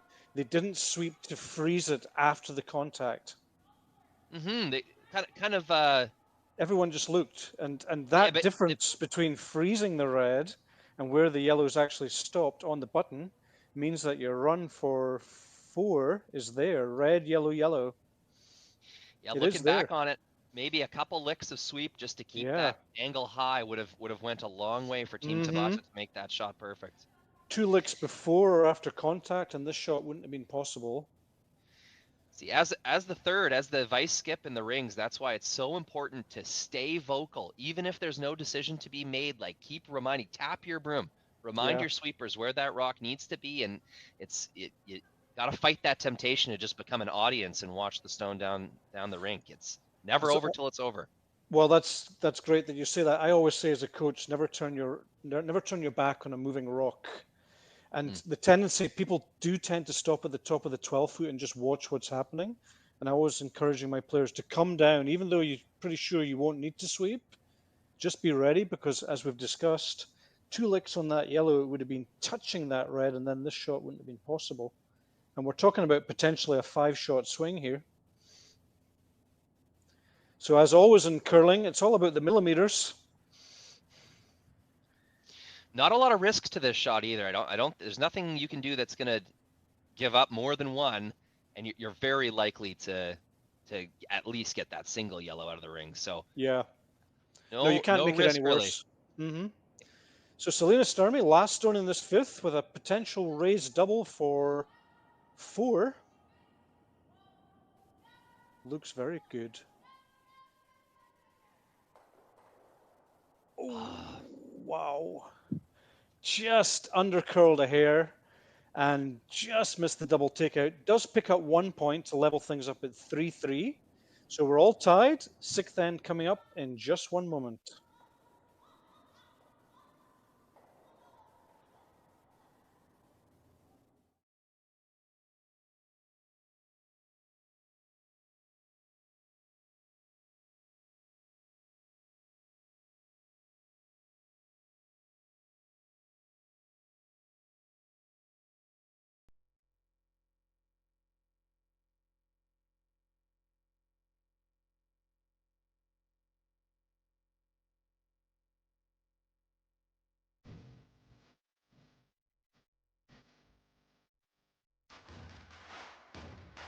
Imagine being able to stream every curling game from every sheet from any event, be it your Wednesday league game, bonspiel, or corporate event. Curling Stadium offers an all-inclusive streaming solution featuring high-quality cameras, ease of use, great reliability, and minimal installation. Offering your sponsors customizable ad space on your streamed curling games and being able to sell video packages to your corporate events for increased revenue. With Curling Stadium, you can stream to any device, be it your mobile phone, tablet, or computer. Push the feed to your desired platform, be it Facebook, YouTube, or any other social media. Curling Stadium is simply the way forward. Where it's commonplace in other sports to televise every game, we want to do the same. Curling is a global sport, and it's time it gets the coverage it needs. Make your curling club the next Curling Stadium. Welcome back to the Hack2House Alberta Curling Series Major, presented by Curling Stadium Beaumont. And we are in the middle of a thrilling game. We're in the 6th end now. It's tied at 3-3. And exciting game there, exciting end there in the 5th, Rory. Anything could have happened at the end.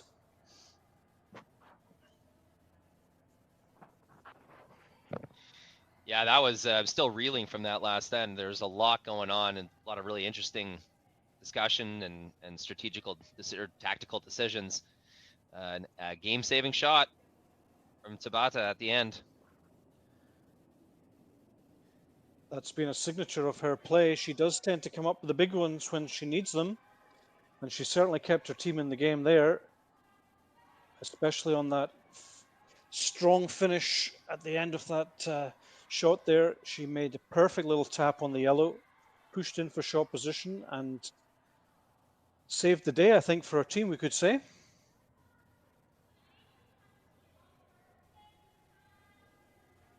And now with 2 guards in play, we could be heading for something similar in this 6th.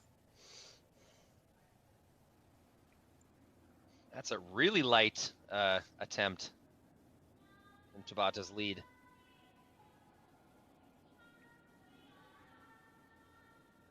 Not a helpful stone for the team throwing yellow rocks. Yep, just adding to the count of center guards, really. It's not a perfect center guard, but it's covering the 4-foot circle, so not ideal from the Japanese lead. As we see Paige Papley with her second, coming nicely into the 12-foot circle here, just over curling a hair.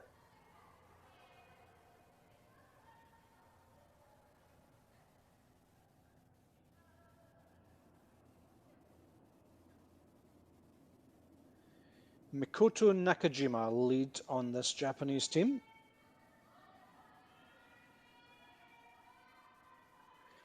Looking to come all the way around everything and get to the top of the button, I would think.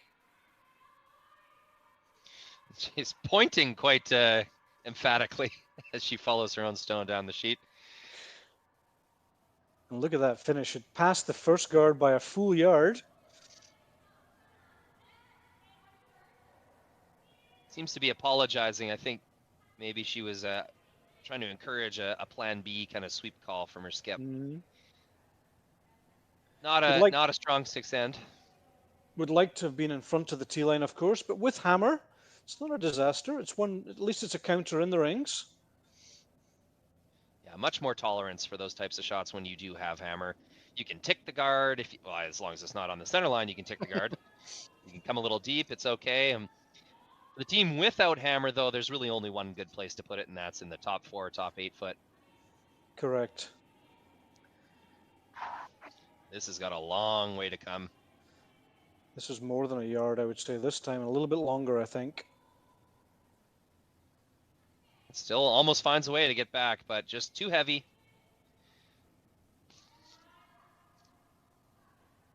And a little bit of sloppiness after that that extended 5th end.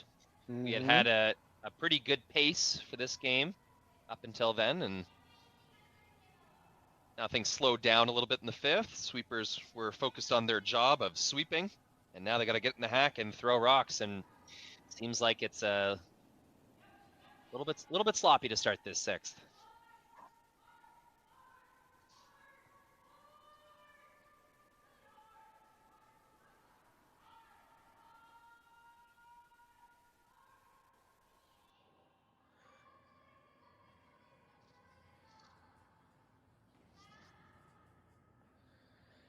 This is the 6th end, of course. Team Sturmay could really push for a steal here. Whoever scores the 6th end has certainly some sort of an advantage with 2 ends to play.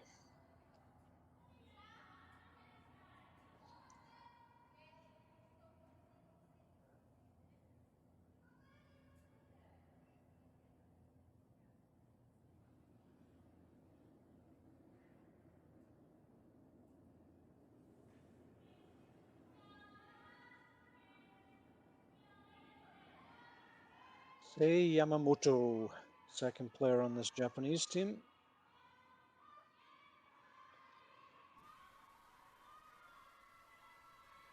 Fighting hard to keep this straight. Looks to be very close to the top 12 shot. Just rubbed off there. Yeah, must have rubbed the top guard. Mm. And a lucky, wow. a lucky result. Be in pretty good position. Rub the guard and still be fully hidden on the top of the 4-foot is always a good result. Yeah, if I would have walked away from the computer for a while and came back, I would have just assumed they placed that there.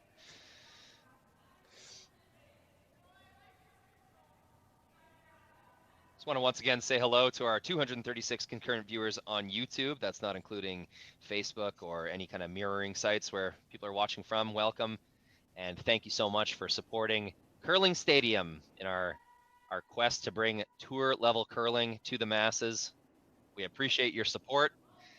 If you could like, share, comment on these videos, it's not just because we want the attention. That really does help the algorithm and the YouTube, metrics and how we're able to approach advertisers and sponsors and bring light to those businesses that support curling. So it's all a big circle that you're helping be a part of, and we appreciate you tuning in and participating in these broadcasts.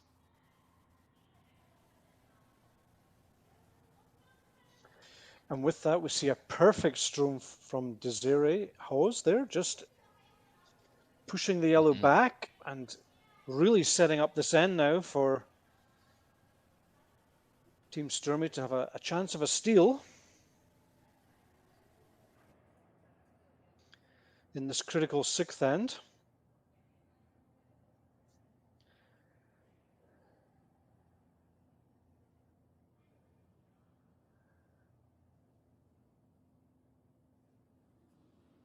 Timeout called.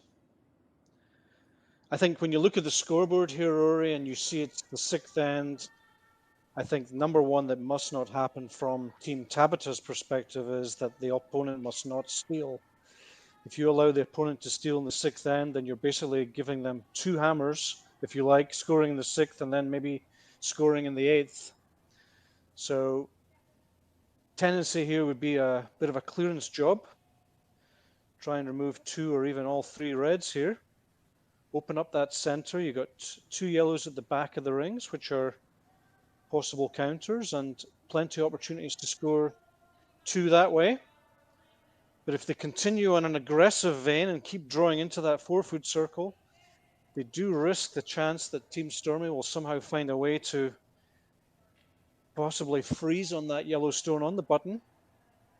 And I think from their perspective, Team Tabata, a steal at this point would be a big setback to their semi-final hopes. Oh, absolutely. Another really fun curling page to check out is the analytics tab on curlingzone.com. It's just one of those along the top of the website. There's a bunch of tabs, you know, home, ranking, events, team scores, fantasy, all that stuff. If you click analytics and then you select your year start and end dates, you select men, women, or doubles, it'll show you the exact winning percentages for every recorded tour game at that specified time.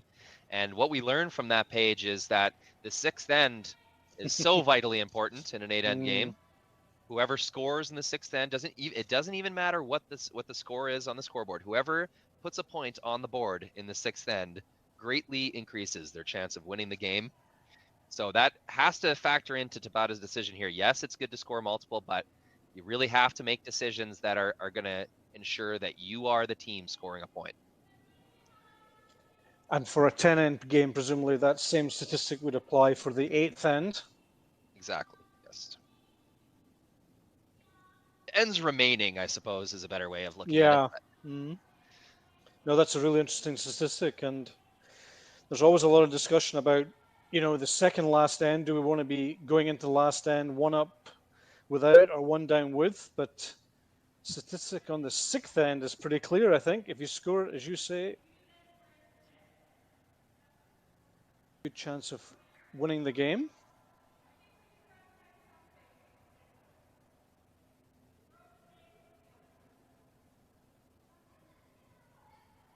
Even if it's only 1 point. Yes. And I think that's the message we're trying to get here is clean this up, simplify things a little bit, and just make sure that you scored. Keep the hammer potentially in the 8th end.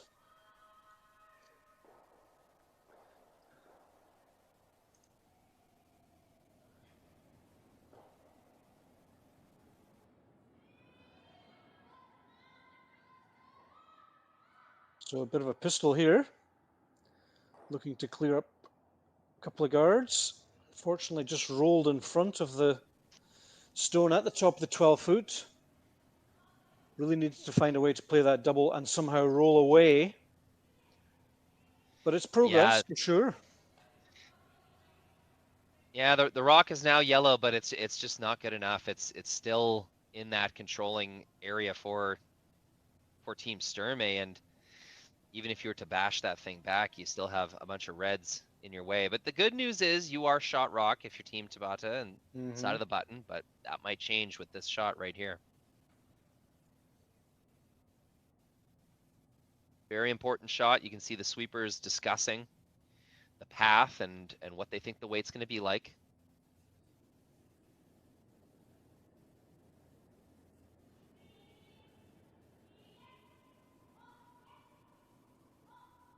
Shot position would be ideal on the button, but one of those where top 4 would be pretty useful too. There's still 3 rocks to come after this. Don't want to be long here. Yeah, that's the only real miss is missing deep. Correct.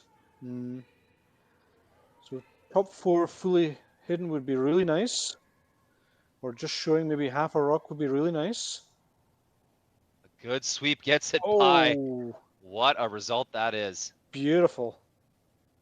I think, oh, did they get shot rocket? To me, it looks still yellow, but it's tough to tell. Either way, that stone is going nowhere quick. Yep.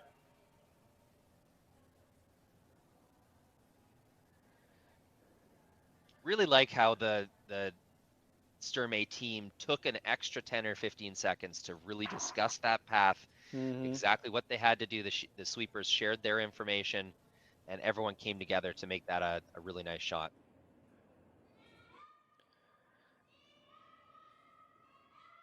So the demolition continues from Team Tabata. They're pretty close this time to something on that red. Wow. I mean, a touch unlucky. You know what? I think that's as far as what the shot they called. I think they accomplished what they were trying to do. Still looking pretty ugly though. It's looking, I mean, they've given shot away. That's the first thing. Yeah. And we've just explained how so important it is that whoever scores the 6th end is going to be in great shape. So they've given shot away, and even worse than that, they've left a second center guard. So now it's definitely advantage Team Sturmay here to steal one in this 6th. So I guess what was the objective of that call? I suppose. I presume the first objective was to double the yellows. I mean, if something was touched in the rings as well, I think that was going to be a bonus. But the way it's finished with two center guards is a little bit of a minor disaster, I would say. Just the way they were sweeping it, it seemed like they were intending to bash things forward. But I'm with you. The overlapped center guards, it's just too late in the end to have that. And if Team Sturmay can line this freeze up onto the back 4-foot yellow, then it's getting really hard to remove any red. They're just a little bit shorter than they perhaps would have wanted. It would have been superb to freeze that red. So a little bit of a lifeline. There's still a double on those yellows, yellow, yellow, and then onto the reds in the rings. Could remove everything. But if they'd somehow managed to freeze that red facing the yellow at the back of the 4-foot circle, hard to see how they wouldn't steal one in this end. Well, just these last two ends, the 5th and the 6th, you can feel the intensity ratcheting up and up and up. So much on the line, and big ends brewing for either team. Team Tabata trying to fight off yet another big end. Team Sturmay. They will make contact. Nice result. Yeah, it's a great improvement, and well executed shot from third rock thrower. And there you see if the 2 reds have been frozen against that, or in line with the yellow at the back, there'd be 2 reds in the rings. Now there's only 1, and it's wide open, which is a big bonus. And let's not forget, there's 3 yellows in the circles now. So the game's swinging backwards and forwards here. Team Tabata with the hammer, lying 2nd, 3rd, and 4th. So not the moment for a miss from Team Sturmay here. This one needs to be perfect, and that's an option. Freeze the back and reduce the risk a little bit.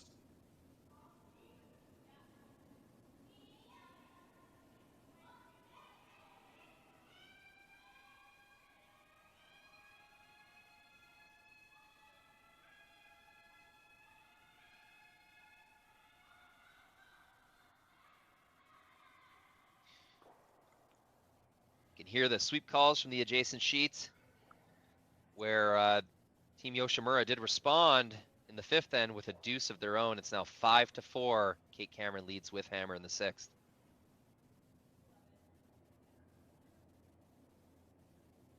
Selena Sturmay, first stone in this 6th end, looking to freeze back 4.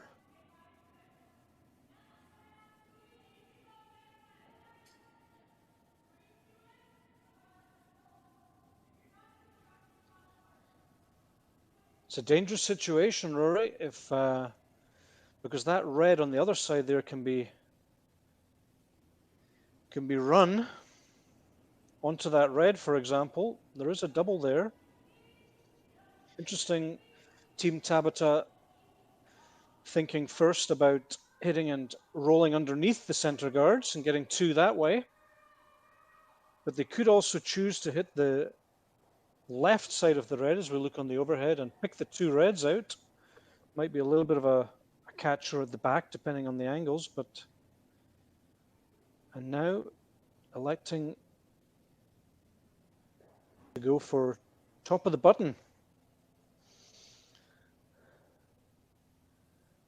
So the full spectrum of defensive or aggressive here. They're going to go top of the button and try and get 2 points that way.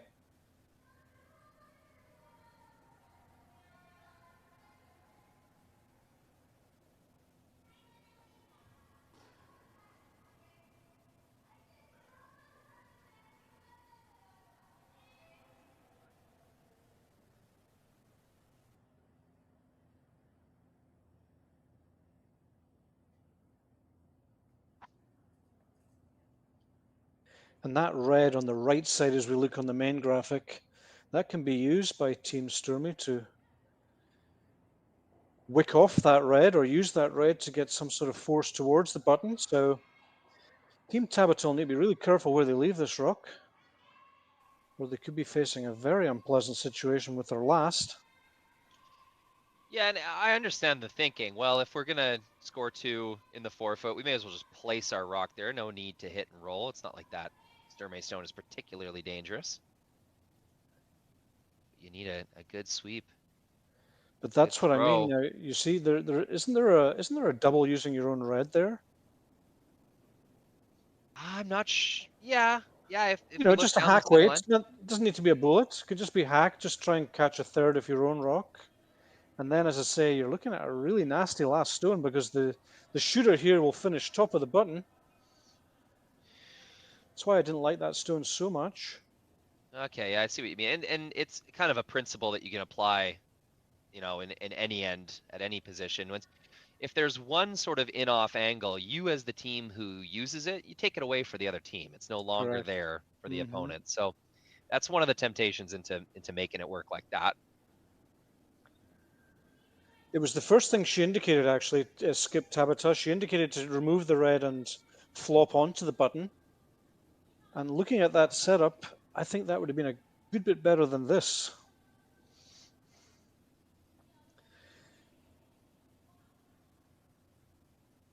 But Selena will need to play a down weight to get the curl, I think. She can't hit much more than about a third of this red rock. If she hits half, she's not really going to get an ideal angle, and she'll roll away if she hits half. If she hits a third, she will stop touching the top half of the button behind guards.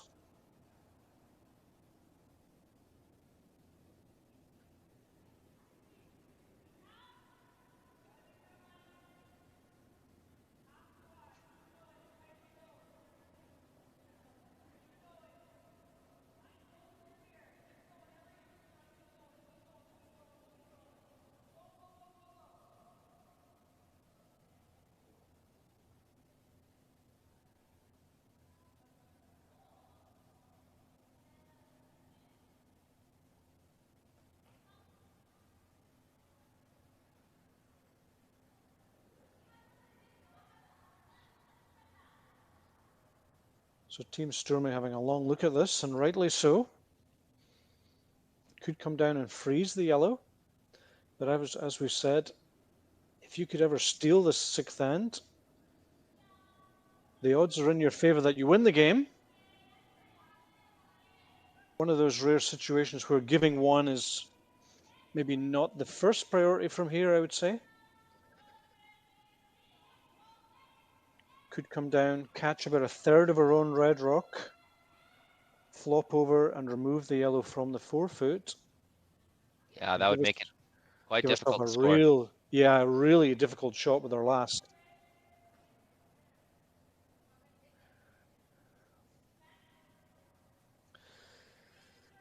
That's what she's doing. The question for me will be the weight selection. I don't know what the best weight to play at this is, because if you're going to throw fast, you really need to hit a third. And if you hit more than a third, you're going to spin out across the top, and then Tabata's last stone will be much easier.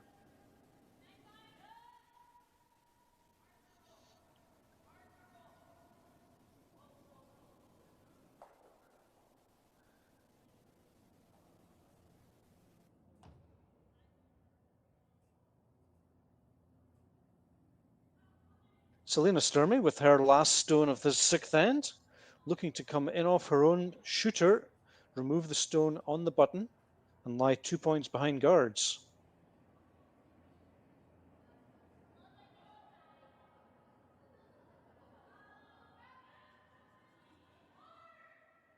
This looks pretty good if they can hold it straight. Oh, exactly right. Perfect. So I just noticed that was the exact right way that you needed to throw that shot to keep it straight. Lots of rotation, a good snap of the wrist, kept that rock just beaming down one specific vertical line on the ice. Just a really well executed throw by Selena.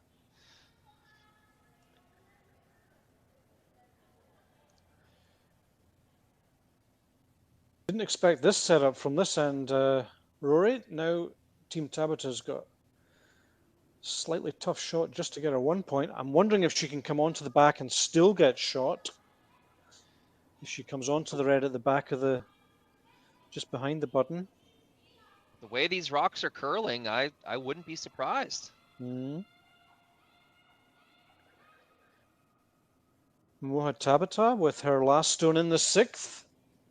Last stone of the sixth end. Draw to the button for 1 point.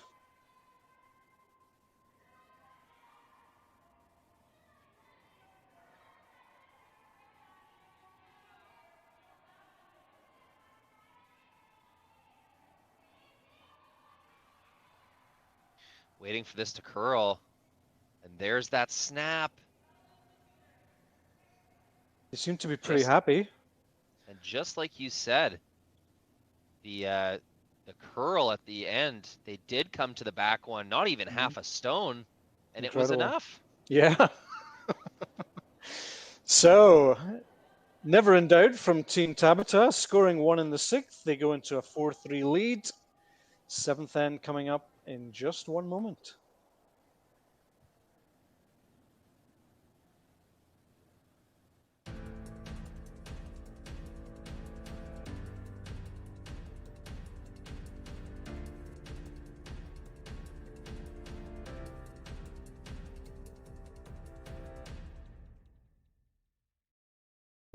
I don't remember a time when curling wasn't a part of my life. When I wasn't putting in the sweat and hard work to be the best that I can be. Clocking in the time, the effort to practice day in, day out. Curling is more than just a game. It's a family, a community. And when it's time to play, I know I'll be ready. Hardline, supporting hundreds of our next generation athletes. Calling all curlers, novice to pro.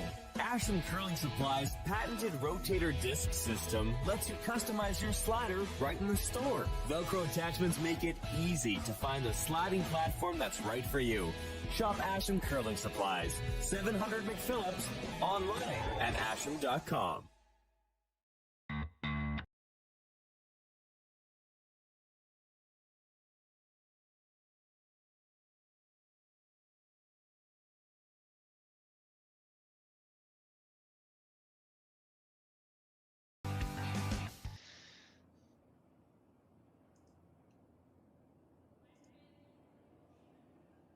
Welcome back to the Hack2House Alberta Curling Series Major, presented by Curling Stadium Beaumont. My name is Brian Gray, and I'm joined this morning by Rory McCusker. And we are having a thrilling game here, Rory, in the 7th end. Sturmay trailing by a point with the hammer. We've had a couple of cracking ends. Anything could happen in these last 2 ends now. Yeah, it has been incredible. That ever since the 4th end break, just the intensity ratcheting up and up and up. Seemed like 2 ends in a row there, the 5th and the 6th. Team Tabata was really on their heels, but with some nice shots by the skip, a end-saving shot in the 5th, and another, end-saving shot in the 7th has been the difference. Not that Selena Sturmay is getting necessarily outplayed. It's just the right shot at the right time for Team Tabata.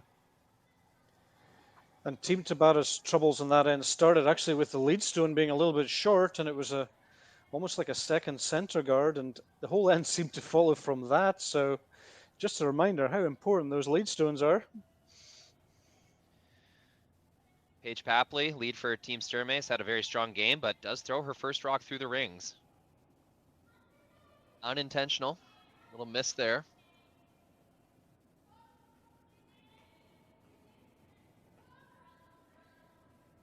This will be an important stone. Gain positioning. And I gotta say, this looks heavy as well.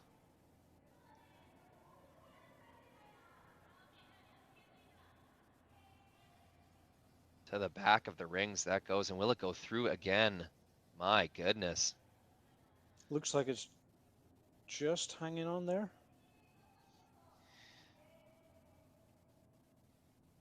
Still rather surprising off end, Paige Papley. We had been singing her praises earlier.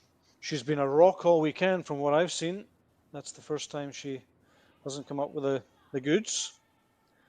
Might still be hanging on the back there, but certainly not where she wanted to be at all.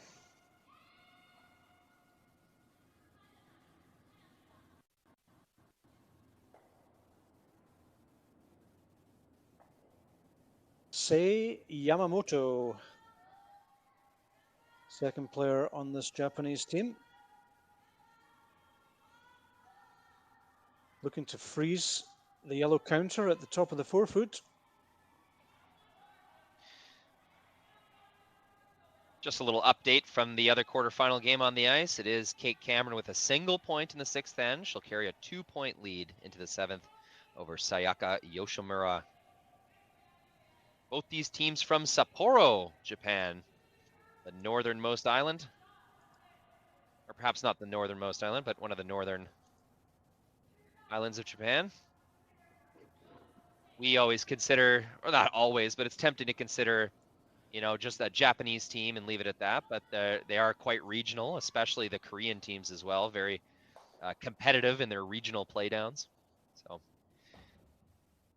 just like in Canada, the U.S., and Europe, Edinburgh, Glasgow, all these places, the region the team is from is very important to them. They're representing their hometown, home state, or province.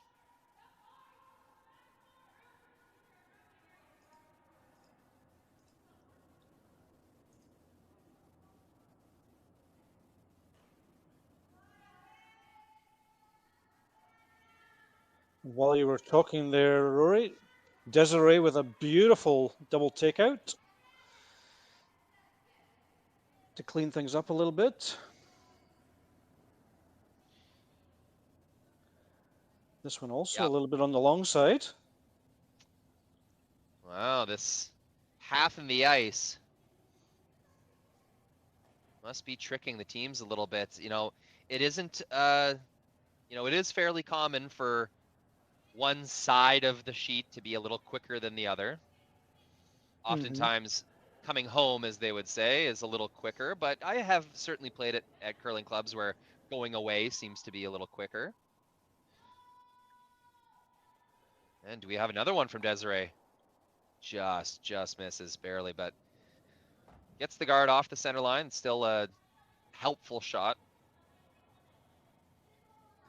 Although that next time they run that guard, it's going to be yellow instead of red.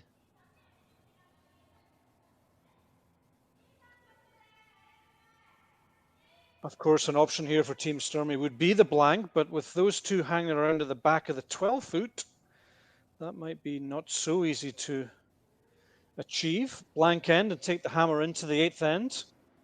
Trailing by a point wouldn't be a bad situation.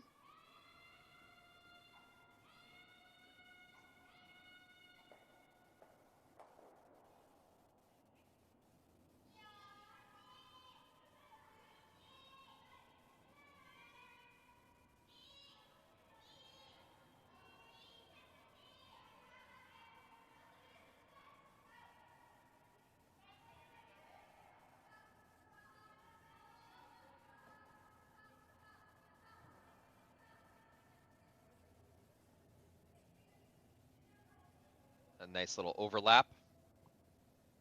Those center guards. Does expose that top 12 stone just enough that Selena is going to be tempted into hitting it, rolling and getting shot rock along the wing. Mm-hmm.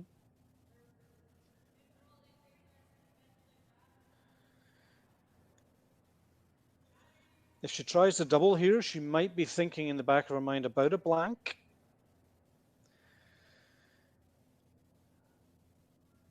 If she removes this yellow and rolls to the side, then you can be sure that she's not. And there you go.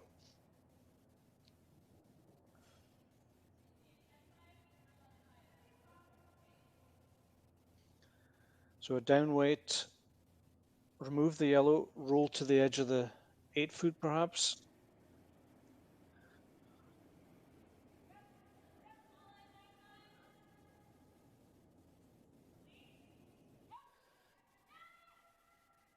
Danielle Schmiemann, third player on the Sturmay team.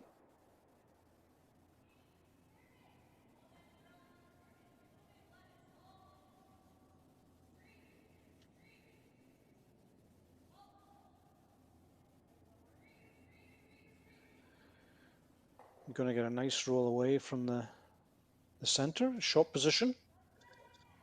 Perfectly done.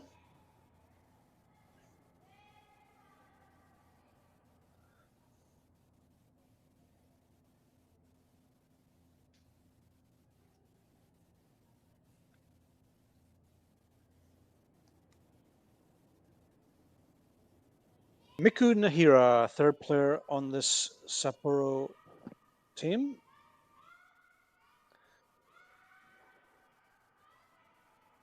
Trying to remove this red counter and possibly roll back behind the center guard, but she's rolled too far, so now it's going to be really interesting.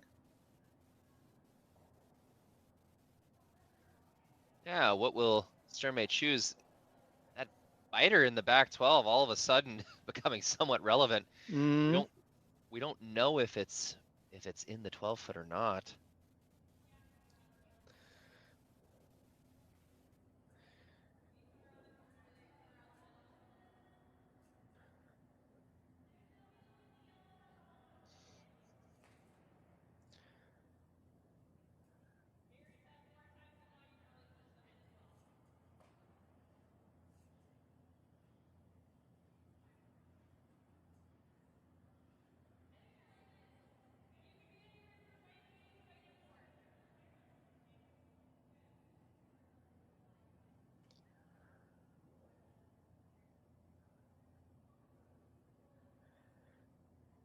Top four is the call.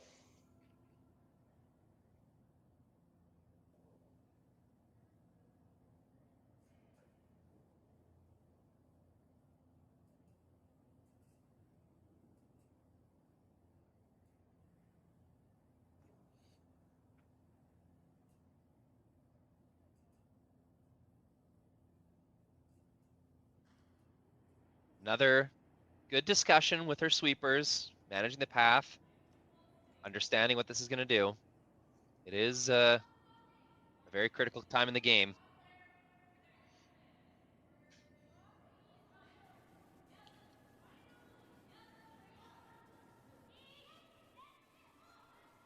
Over curling, I think. It's going to come out the other side, needs to stop. You don't want to give backing. That really did grind to a halt. Mm-hmm. Nice shot.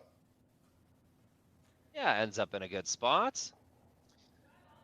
And wow, it is Team Tabata up 1 point. Who will play ball here? Gotta think they're okay with not getting shot rock. Yeah, right where the broom is tapped, a little corner freeze. Mm-hmm.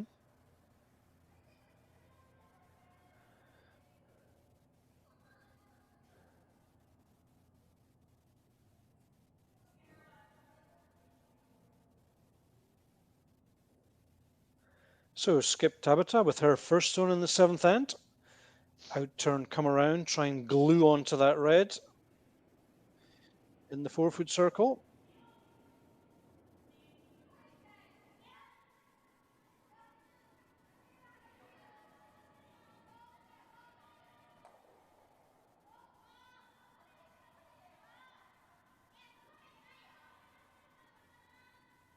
And there's that swoop, just coming over nicely. Beautifully played. Right where they tap the broom. She has been red hot. I would say the best player on the ice.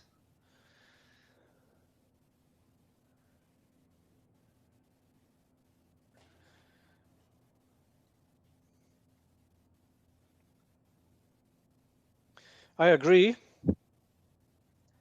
Couldn't carry that stone down and place it any better.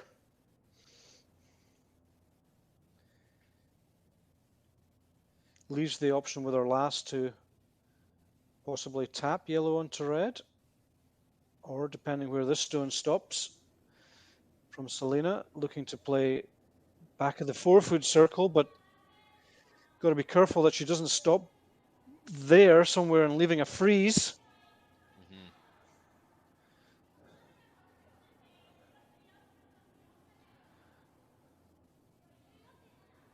So aggressive curling from Team Tabata, but paying off at this point. How does Team Sturmay manufacture 2 from here without leaving a freeze to kill the end? Yeah, it's quite interesting. Could you tap your own on the intern side just a little bit, maybe a foot or a half foot? Mm-hmm. Challenge Team Tabata to make a tap, and then there might be a sort of 45-degree angle you could slam your previous stone onto the Tabata stone and maybe stick it. I shouldn't say slam, but have an angle that way. Right. If you do touch your own, you are leaving the straight tap for Team Tabata. I think it's there, even though it looks extremely hard from the far end of the sheet.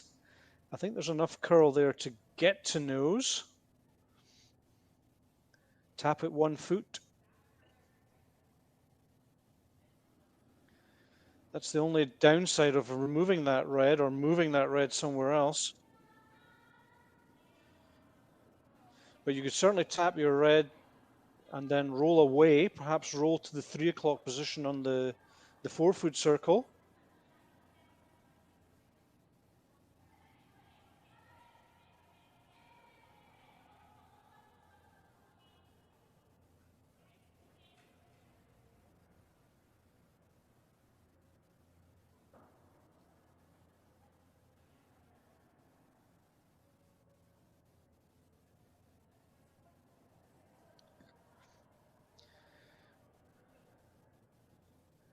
Of course, you can draw to exactly there where the broom is being shown on the other side of the 4-foot circle, behind that yellow. That would leave Tabata with a run yellow yellow to remove both reds.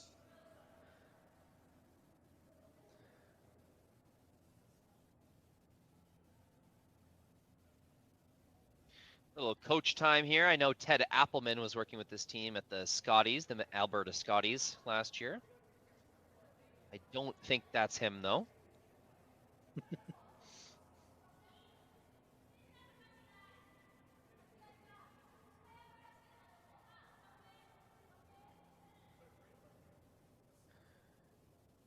Well,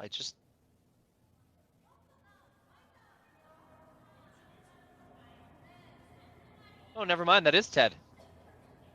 Ah. I heard just a few words. I heard slash double.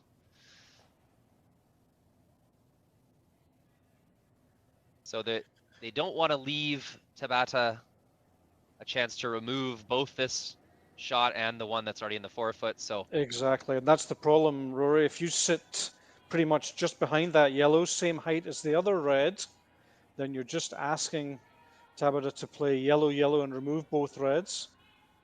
So I think if you do go around here, you need to try and not be level with the other red. Maybe be slightly deeper. So that if Tabata would play yellow on yellow, yellow guard on yellow shot, then the double would be much harder.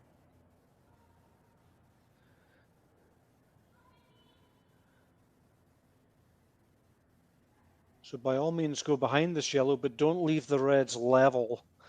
Get one a little bit deeper than the other. it's all about keeping this pressure on Team Tabata, which Team Sturmay has managed to do the last 3 ends.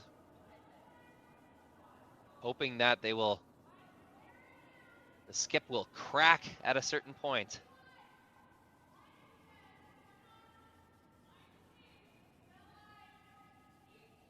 Big sweep the whole way down. Line looks really good. Line is perfect.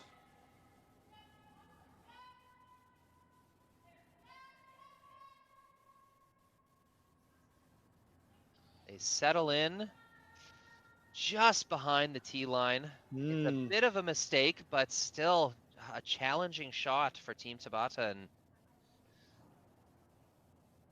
you know, once again, will we see an end saver from the skip? But as you say, end after end, keeping the pressure on like that. Everybody's human.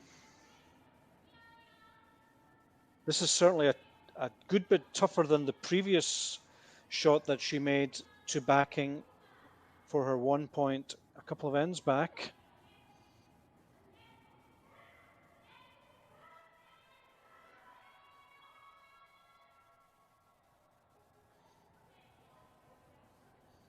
And if she does make it, Sturmay's got the little tap on her own red at the front.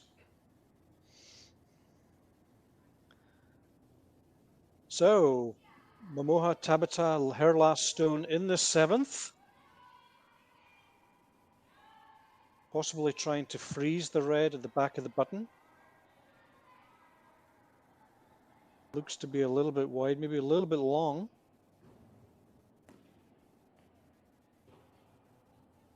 And that is going to be the miss that Team Sturmay was waiting for. And it's a big one.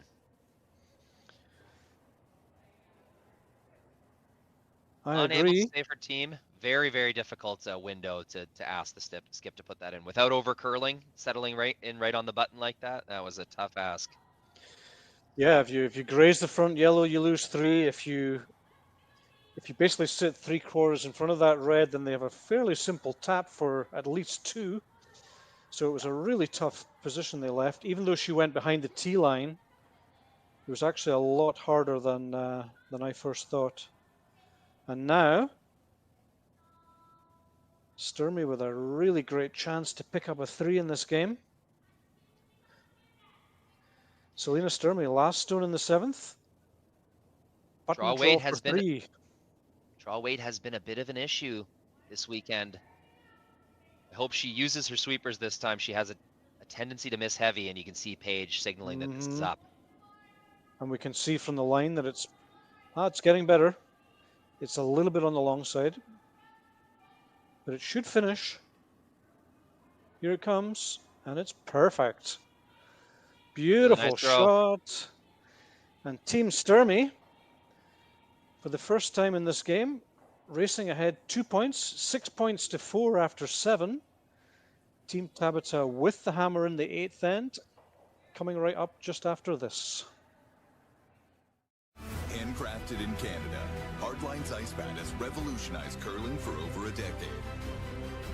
Engineered with top-tier precision and durability, it is backed by an unmatched 10-year warranty.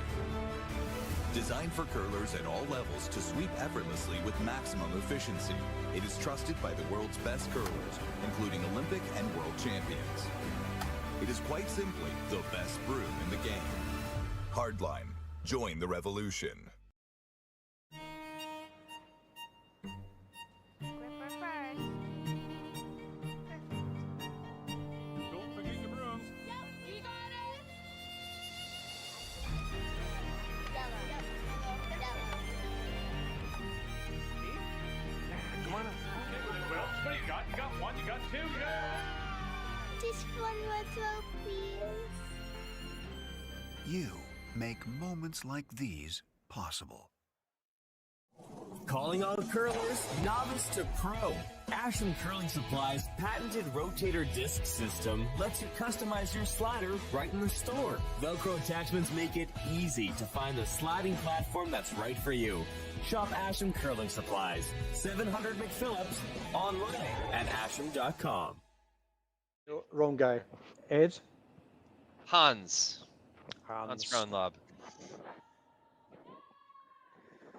So welcome back to the Hack2House Alberta Curling Series Major, presented by Curling Stadium Beaumont. And we're in the 8th end. Team Sturmay picks up 3 in the 7th to go ahead by 6 points to 4. Team Tabata with the hammer in this 8th end. Great game of curling, Rory. Oh, it's been fantastic. We've watched a good progression. Things starting off kind of open in the first 2 or 3 ends, and just progressively getting more and more aggressive, messier and messier, more interesting scenarios. And we've had a lot of analysis and armchair skipping to do. So it's been a really fun one. And some real nice clutch shots being played. And then for the first time in a while, we saw Tabata just come up a little bit long on her last draw, and that gave an opening for Selena Sturmay to pick up 3, which she did. So for the first time in a while, Tabata is trailing anyone in this competition.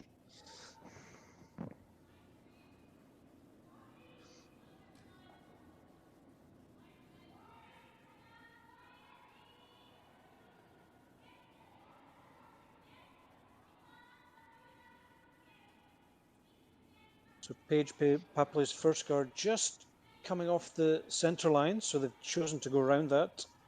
Nicely done.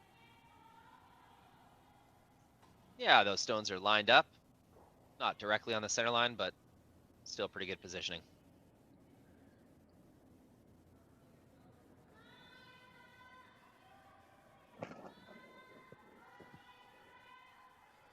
So Nakajima looking to come around her own corner guard here. That's the signaling to the skip and the trailing of the rock is just something else. Really fun.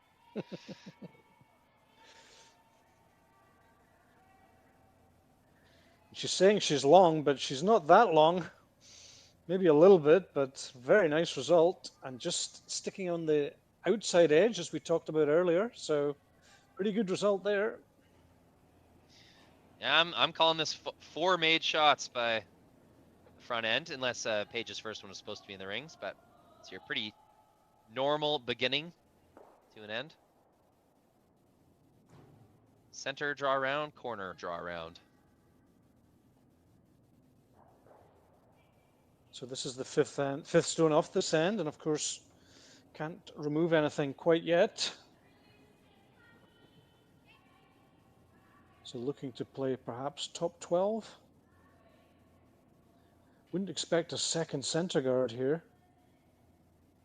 Leading by 2, but that's what they're playing. Yeah. It's not shocking. I've seen this more and more of teams sort of playing a more kind of normal tie game scenario, even though they're 2 up. Mm-hmm. Just understanding that you can't peel until the next stone anyway, so may as well just do what you know to do, which is clog up the center, get your rocks in good positions in the front of the rings.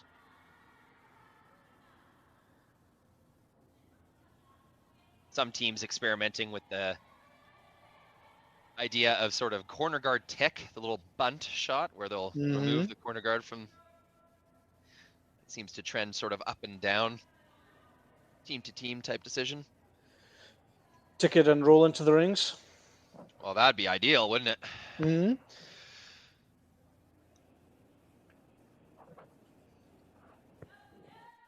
Not sure I like that red guard too much, to be honest with you. It looks like they're removing the.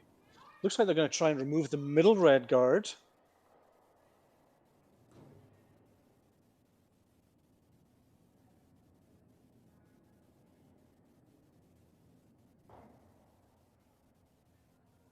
So a little bit of an error, I would say. And if Team Tabata can pick this middle red stone, possibly roll into the rings.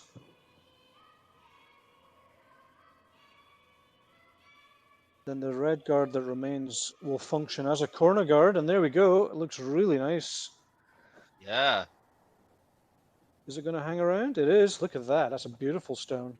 That's marvelous the way it rolled. That's a better position than they could have even drawn to. So a true 2-for-1 shot. Mm. And now the red guard that was thrown is effectively a corner guard, Rory, I would say. Although it's covering a little bit of the 4-foot circle, it's probably helping Tabata more than it's helping Sturmay right now.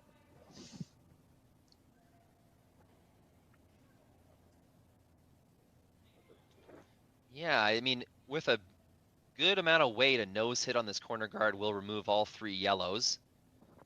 But it looks like they're going for a straight peel and roll.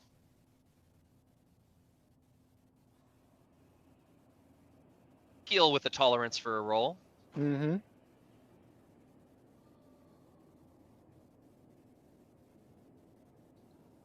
Don't want to chip your own under the rings. Yeah. Mm-hmm. Accomplishes a straight peel, but now that we're looking at this situation, I totally agree with your assessment before. This is a really good looking scenario for Team Tabata. Now this is interesting. She's not trying to remove the red in the 4-foot circle. Yeah. That really surprises me. Well, the reason the math doesn't quite make sense on this one is you can't just continually replace this corner guard. You do have to chase down the middle at a certain point. I mean, Yeah. you just won't score unless you do. So Mm-hmm. I wonder how long they plan on kind of doing this peel replace dance, Team Tabata. I think the longer it goes on, it advantages Sturmay more than it does Tabata. Yeah. I mean, of course, they do need 3. 2's not enough, so that's one reason to cover this double, but interesting choice. I mean, the terminology there, not that I disagree with you, but, you know, you need 2. You're going for 3, but you need 2 to continue the game. Right. It's, you know, the percentages of winning an extra end without hammer get higher and higher every year. Not I that, agree. not that many teams would play specifically for that. You want to keep the 3 in the conversation. But instead of throwing the corner guard, if you remove the red, then you're well on your way to 2, I believe. Even if they make the double, you're still looking really good for 2. So I think this is a run back call this time. They've come close enough to the rings where 3 yellows moving is the objective. Needs to curl up a hair. It's getting closer. It's 1.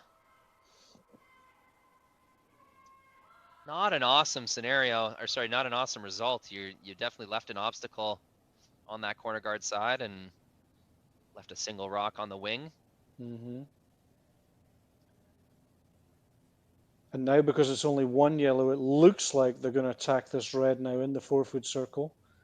As long as it was 2 yellows on the side, they were kind of happy to guard up, but now they're thinking, okay, we've got our second counter over there, we'll just remove this red. And yeah, fair enough. That does make sense.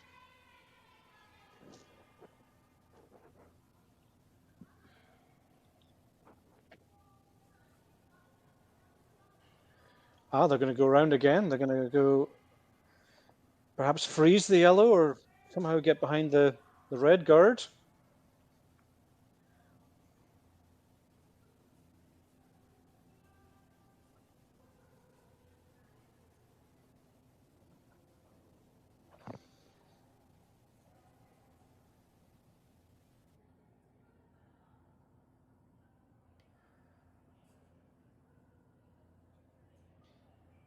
So is this a draw into the rings? I believe it's like a freeze, maybe a half freeze on the yellow, like show half. Might be just a guard, but that would surprise me. Well, sweepers don't want anything to do with this one. It's Got a looking lot of better and curling to better. do. But don't want to I bet leave the double this way. I bet that was a guard. At this point, you may as well think- sweep it for a biter. Yeah. I think they did call a guard, or maybe because the line was so wide, they didn't want to bring it in the rings. You know, the Maybe it body was a little- language would indicate a guard, right? Like they were Yeah. off it right away. Mm-hmm.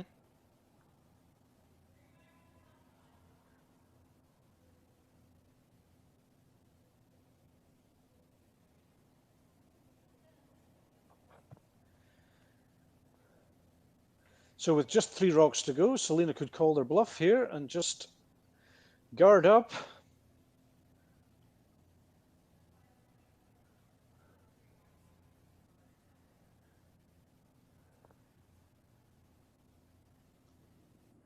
Play top 12 behind, half behind that center guard and effectively try and steal, but looking at possibly a double on these yellows.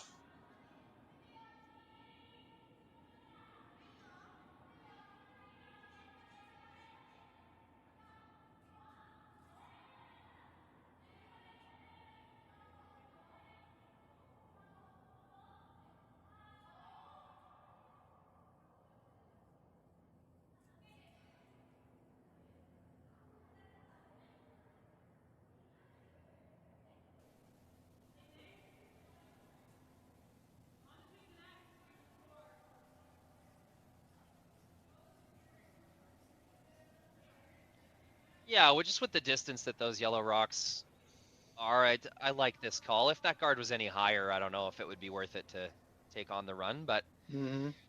the angles are right, and your shooter's going to roll to a potentially very good spot. So And looking at the overhead there, let's not forget there's a biter at the 3 o'clock position on the 12 foot. It's not biting, but it's certainly getting in the way of if you were happen to raise this yellow back.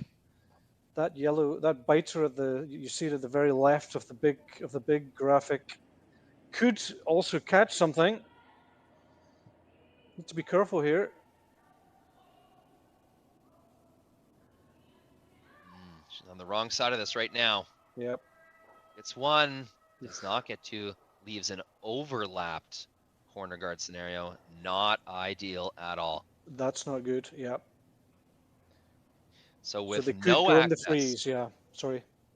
with no access to that Yellowstone, it's going to be very tempting to once again draw around that corner scenario. You might even force Sturmay into doubling down and attempting to protect their red rock in the 4-foot. That could be your key to scoring 3. But now Tabata has decided to turn their attention to the center stone. Not surprised, but it seems to be a little bit of a changing gears. It's difficult, isn't it? You could play the perfect draw around those 2 reds, frozen on the other yellow to set up your 3. But then if Selena plays 2 perfect rocks, you might not get anything.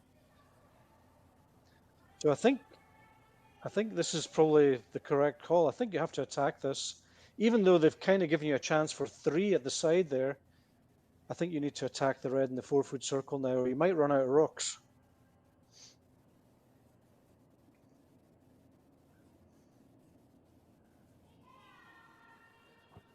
So Miku Nahira with her second stone in this last or 8th hand.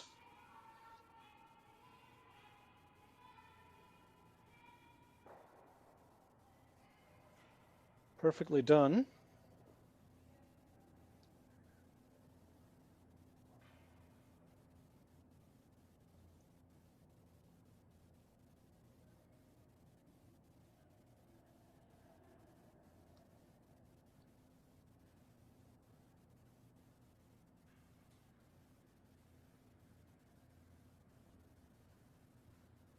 I don't know if there's a double there. Well, let's take a look. There we are. Ah. Pretty flat. I don't think it's there. Need to be a bullet. Oh, We're they're gonna going. go Look. for it. Yeah. I And mean, there why again, not? that stone at the edge of the 12 foot, I mean, that could easily be catching a yellow here.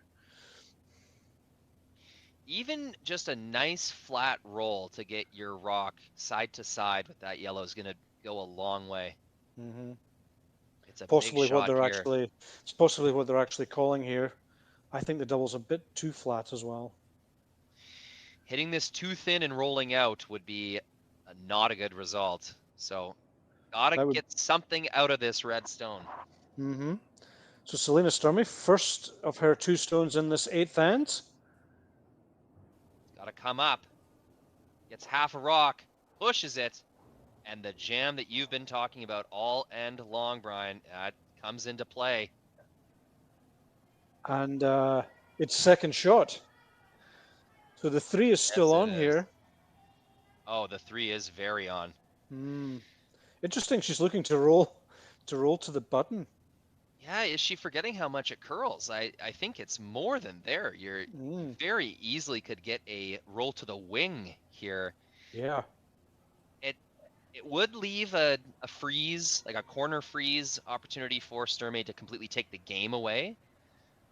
I just think it's a little odd that they would be playing so aggressively all in to try and keep 3 in play, and then it seems like in these last few stones they've sort of conceded that they're happy with 2. Well, as we all know, you should always really be happy with 2. I mean, 3 presents itself and you might play an excellent end, but at the end of the day, better scoring 2 than almost 3. It's one of those things. It's disciplined curling. It's like, hey, we got to be happy with 2 points here. Hit this roll away, and we get our 2. Doesn't want to nose it though. Ooh. Tricky double, I would say. Tricky double, but does a hit and roll do the trick? Oh yeah. You can kill the game here. That is a big opening left for Team Sturmay. Tabata, the skip, best player on the ice for most of this game, and then now just in the last 2 shots we've seen, basically the first 2 mistakes of her game. Yeah. Have come back to back here. You can get checkmate here if you can lie fully hidden behind those 2 red guards in short position. It's going to be really tough. Just got to bury half a stone here, or more, and that should effectively put the game away. It'll leave a very, very difficult shot for Team Tabata.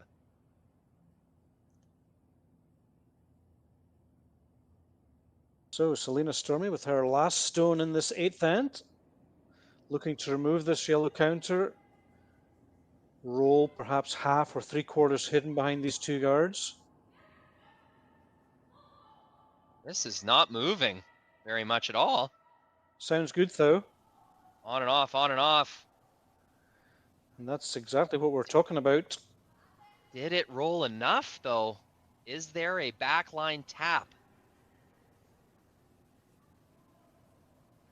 Yes is the answer. It's got to be there, I think. Doesn't look like it from the far end, but on the overview, no question. If you can get the perfect weight, you don't need nose, but you need pretty close to nose. See, I was surprised, but they were sweeping that right into the end. Just a little mismanaged. I think they were thinking they had to be a perfect half stone buried, when really you could have buried that whole thing and been just as effective. But either way, this is a very difficult shot. It is. I think the key was just not to roll out. Maybe that's what they were concerned about. But anyway, it's Skip Tabata with the last stone in this 8th with a tricky little backline tap to score 2 points to push us into an extra end.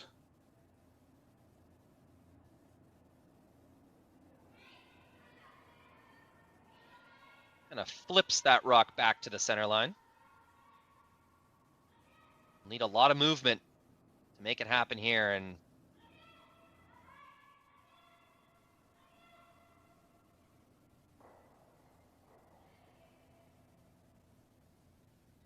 it will not be enough.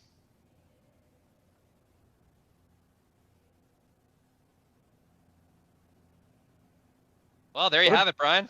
What a great game of curling, though. A little bit sad to end on a miss like that, because otherwise we've seen some terrific curling from both teams, Rory.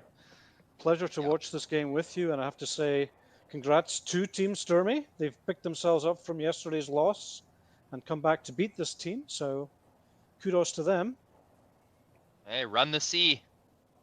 It's doesn't matter how you get there. They're now in the finals. So thanks so much, folks, for tuning in and watching this game with us. We've got more Championship Sunday curling coming up on Curling Stadium. Brian, thank you so much for joining me. It was a pleasure. My pleasure.